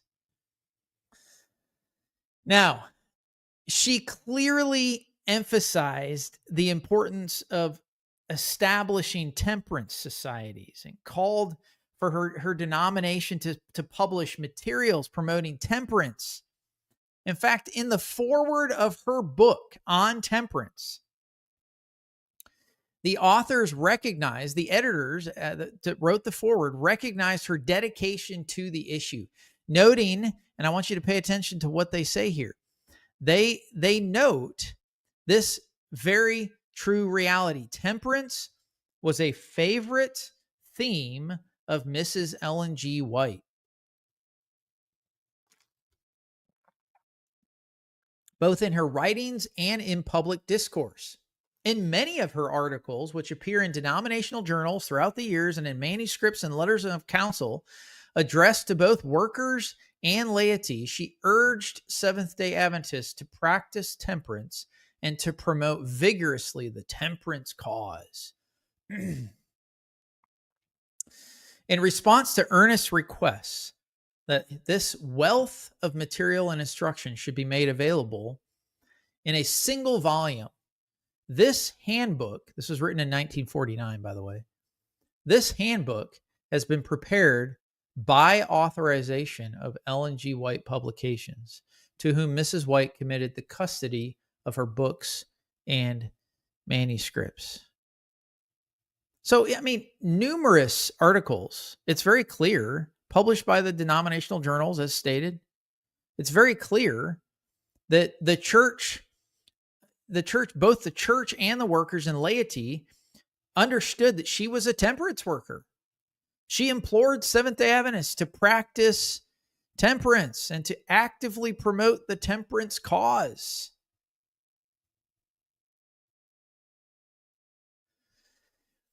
In the first few pages of her book about alcohol, she wrote about those who are foolish enough to tamper with deadly evil. She says this: those who frequent the saloons that are open to all who are foolish enough to tamper with the deadly evil they contain are following the path that leads to eternal death. Yikes. They are selling themselves, body, soul, and spirit to Satan. Don't tamper with it. Under the influence of the drink they take, they are led to do things from which, if they had not tasted the maddening drug, they would have shrunk in horror. When they are under the influence of, here she says, the liquid poison, they are in Satan's control. He rules them and they cooperate with him. Now, I'm just going to leave this slide up for a second because this really raises an important question.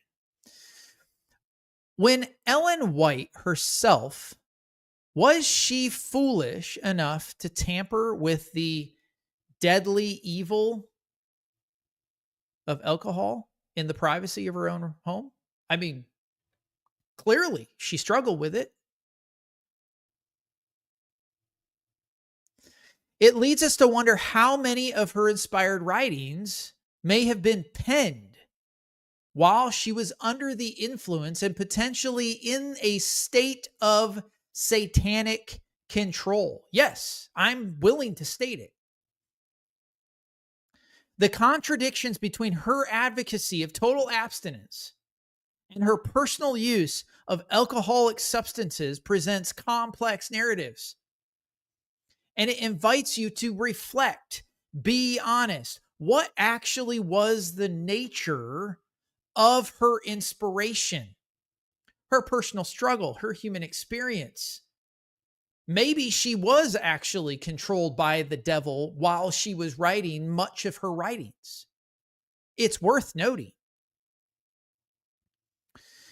It's astonishing that while Mrs. White publicly denounced others as foolish for indulging in alcohol,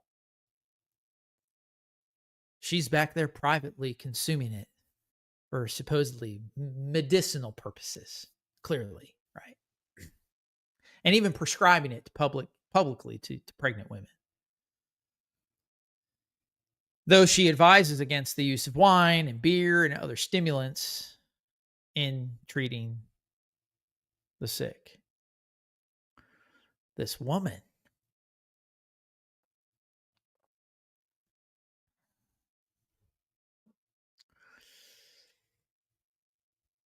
in 1897, she instructs Seventh-day Adventist hospitals to observe total abstinence. Absolute total abstinence from all intoxicating drinks, asserting that patients should not be giving alcohol, tea, coffee, drugs, these sorts of things. She calls them traces of evil. She says the use of tea, coffee, tobacco, opium, wine, beer, and other stimulants give nature a false support. Physicians should understand how to treat the sick through the use of nature's remedies. Pure air, pure water, and healthful exercise should be employed in the treatment of the sick. Well, wait a second. Why was she taking wine for medicinal purposes then? It's okay for her? I mean, while she's craving cordials, when she fell ill, while condemning parents for giving similar substances to their sick children, claiming that they're going to stupefy their children. Look at this. Patients are to be supplied with good, wholesome food. Total abstinence from all alcoholic drinks is to be observed. Drugs are to be discarded. Rational methods of treatment followed. Patients must not be given alcohol. Did she forget her own, don't take egg and a spoonful of wine? What is wrong with this woman? She claims that these things always leave traces of evil behind them. Oh. How much evil was left behind in the use that Ellen White did? Think about that. By observing these rules, many who have been given up to by the physicians may be restored to health. Interesting. Notice what she says to parents. Many parents substitute drugs for judicious, I almost couldn't say that word, for judicious nursing. I have seen parents in constant terror lest a breath of air should come upon their children. They place them perhaps in a crib or cradle near a hot stove. Their faces are red from heat, and they are pressed for air and almost gasping for breath. But the mother does not seem to understand their wants. She thinks her children sick and runs, here we go, runs for a cordial, which only stupefies them. What makes them no better? Only a cordial. Is it cordial or cordial? Because you can be cordial towards someone, but I don't think that that's what it is. And I saw someone ask if I was pronouncing it right. I don't know. I don't drink these things. Okay. The only cordial the suffocated, suffering innocent needed was pure, fresh air. Several instances have come under my notice where children were being murdered by inches by the mistaken kindness of parents. Thank you, Chris. Cordial. I'll say it that way. So it's troubling when we read these instances. It is troubling. While white wine was present, did you get that? White wine. Sorry, it's getting late. While white wine was present in her own home, she warned her followers that it was unsafe for any family member to tamper with the temptation of a cup of wine. She goes on and she says to another family, she instructs them to refuse even the slightest presence. Refuse the slightest presence. It is not safe for one of the family to tamper with the temptation of one cup. They are only safe in seeking that help which God alone can give. Let not one son by his words and his example become Satan's agent to tempt one of the family to lead, to indulge and awaken the demon appetite, which spoiled the life of the father and sent him prematurely to the grave.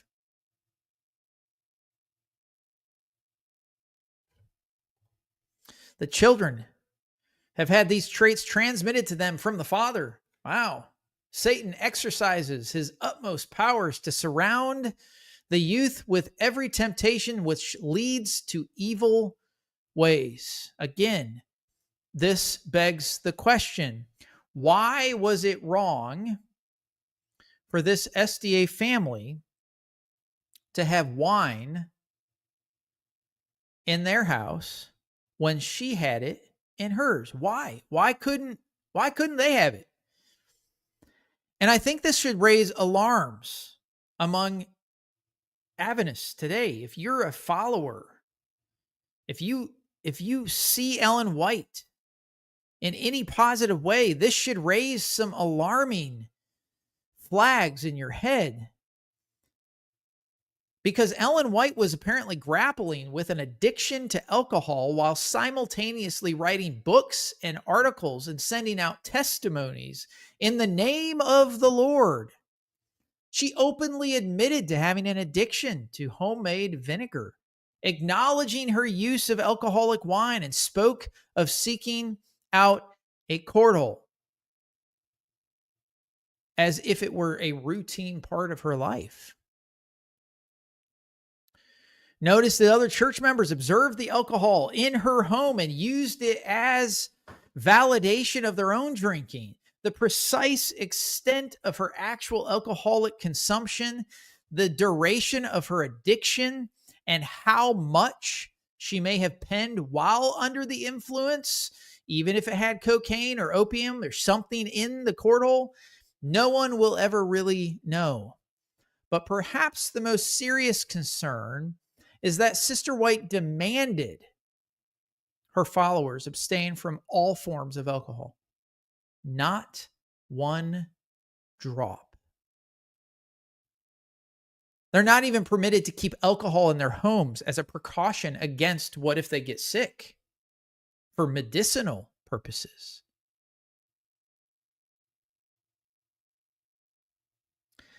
I have some more to say. This is in 1893, but cannot say it now.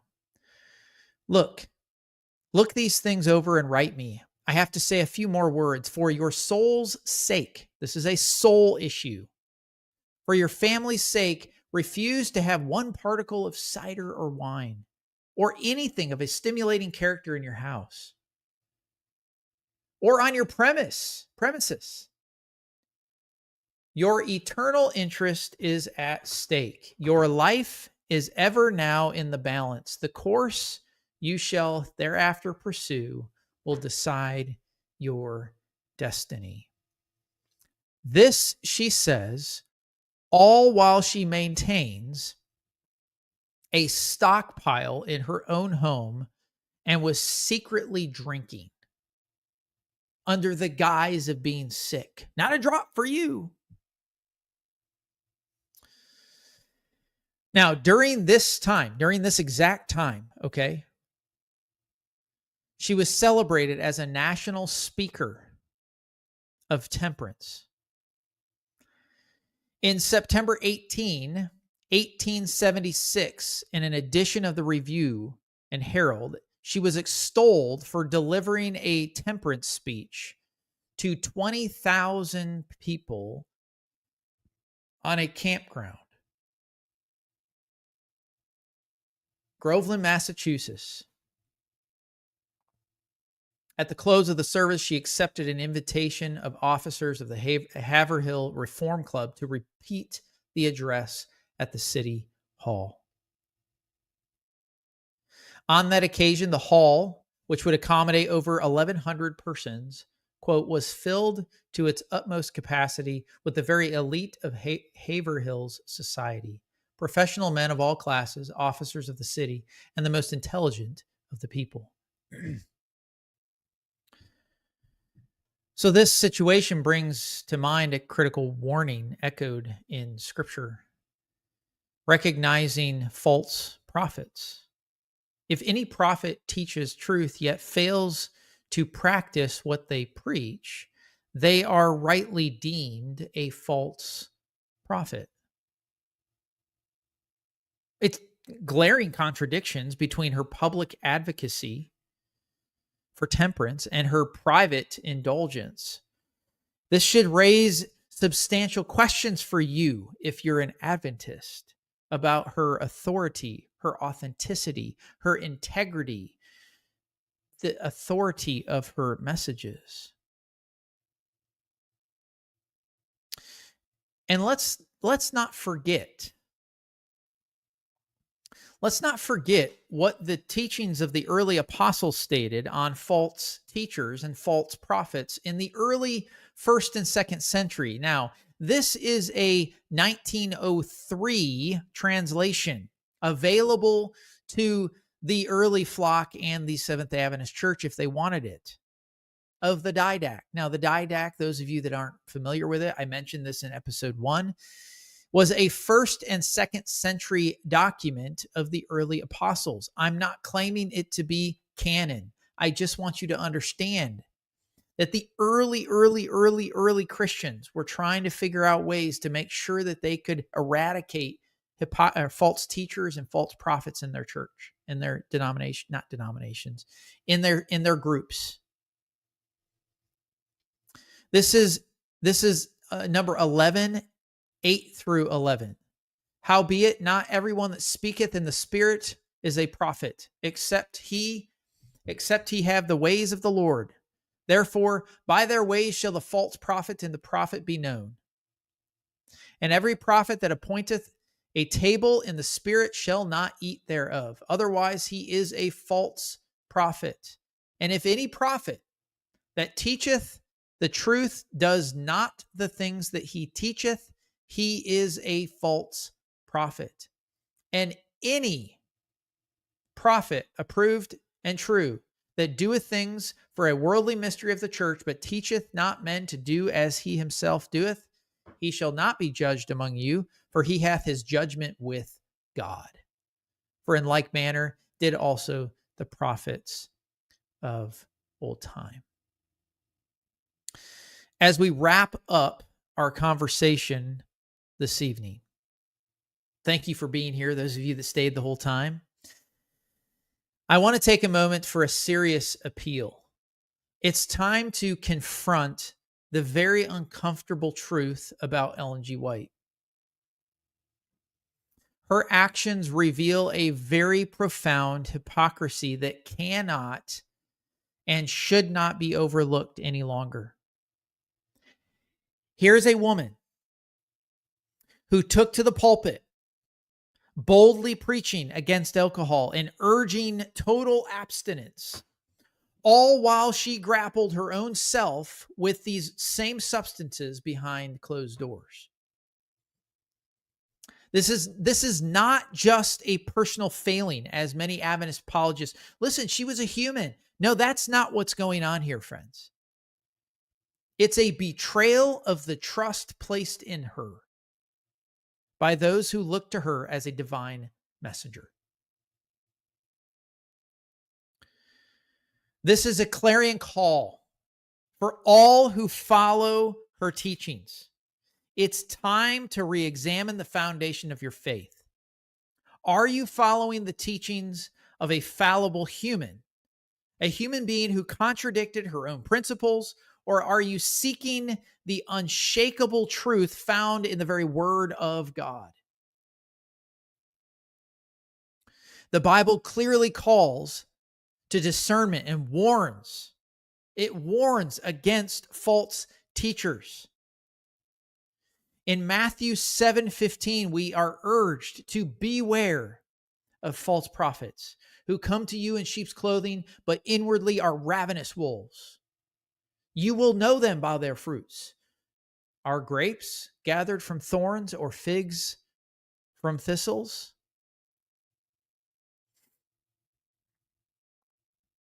Ellen G. White's life, her legacy, it should serve as a sobering reminder to turn away from the allure of charismatic leaders. Leaders who veer from biblical truth. Instead, friend, anchor your faith in Scripture, where God's word is infallible. It comes from an infallible source. His teachings are clear. They're unchanging. You can have truth. It's Jesus Christ. Let this be the pivotal moment for you to seek genuine spiritual guidance. Turn back to the Bible, the ultimate source of truth. Let go of the influence that you may have had. Let go of the demonic influence that Ellen White has had on this denomination. May you be led away from that and towards the path of righteousness because of Jesus Christ. Stand firm, stand bold against hypocrisy, false teachings. Embrace the life-changing power of God's word. That is all that you need, friend. Let this be the moment. Now, we're not done. In my next episode, in the next time that we see you, we're going to pull back the curtains even more on Ellen White's life. Next episode, we're going to be sifting through Ellen White's statements around sweets, spices, and hot drinks. Did you like how I did that? Sifting through. Yes, Ellen White condemned all of those things, and yet ate and drank them all. Surprise, surprise, right? But we're not doing surface work here. That's not what we do on the Thinking Cup. We will have dozens of quotes that you can research yourself, find out for yourself if you think she was the spirit of prophecy or the spirit of hypocrisy. Thank you again for time with us this evening to dig deep, to ask the hard questions with me. If you found tonight's journey surprising, challenging, uncomfortable, wonderful, I am so grateful. Would you please do me a favor? Do a like, give me a share, subscribe to the channel, send it out to a friend. Because challenging your thoughts means that you actually are thinking. I can't wait to continue to examine the spirit of hypocrisy with you and see what else continues to shake loose from the narrative. And as I said before, please be sure to subscribe. If you haven't yet already, thank you for those that have. We have pushed the 1,000 subscription mark and we're not even getting started.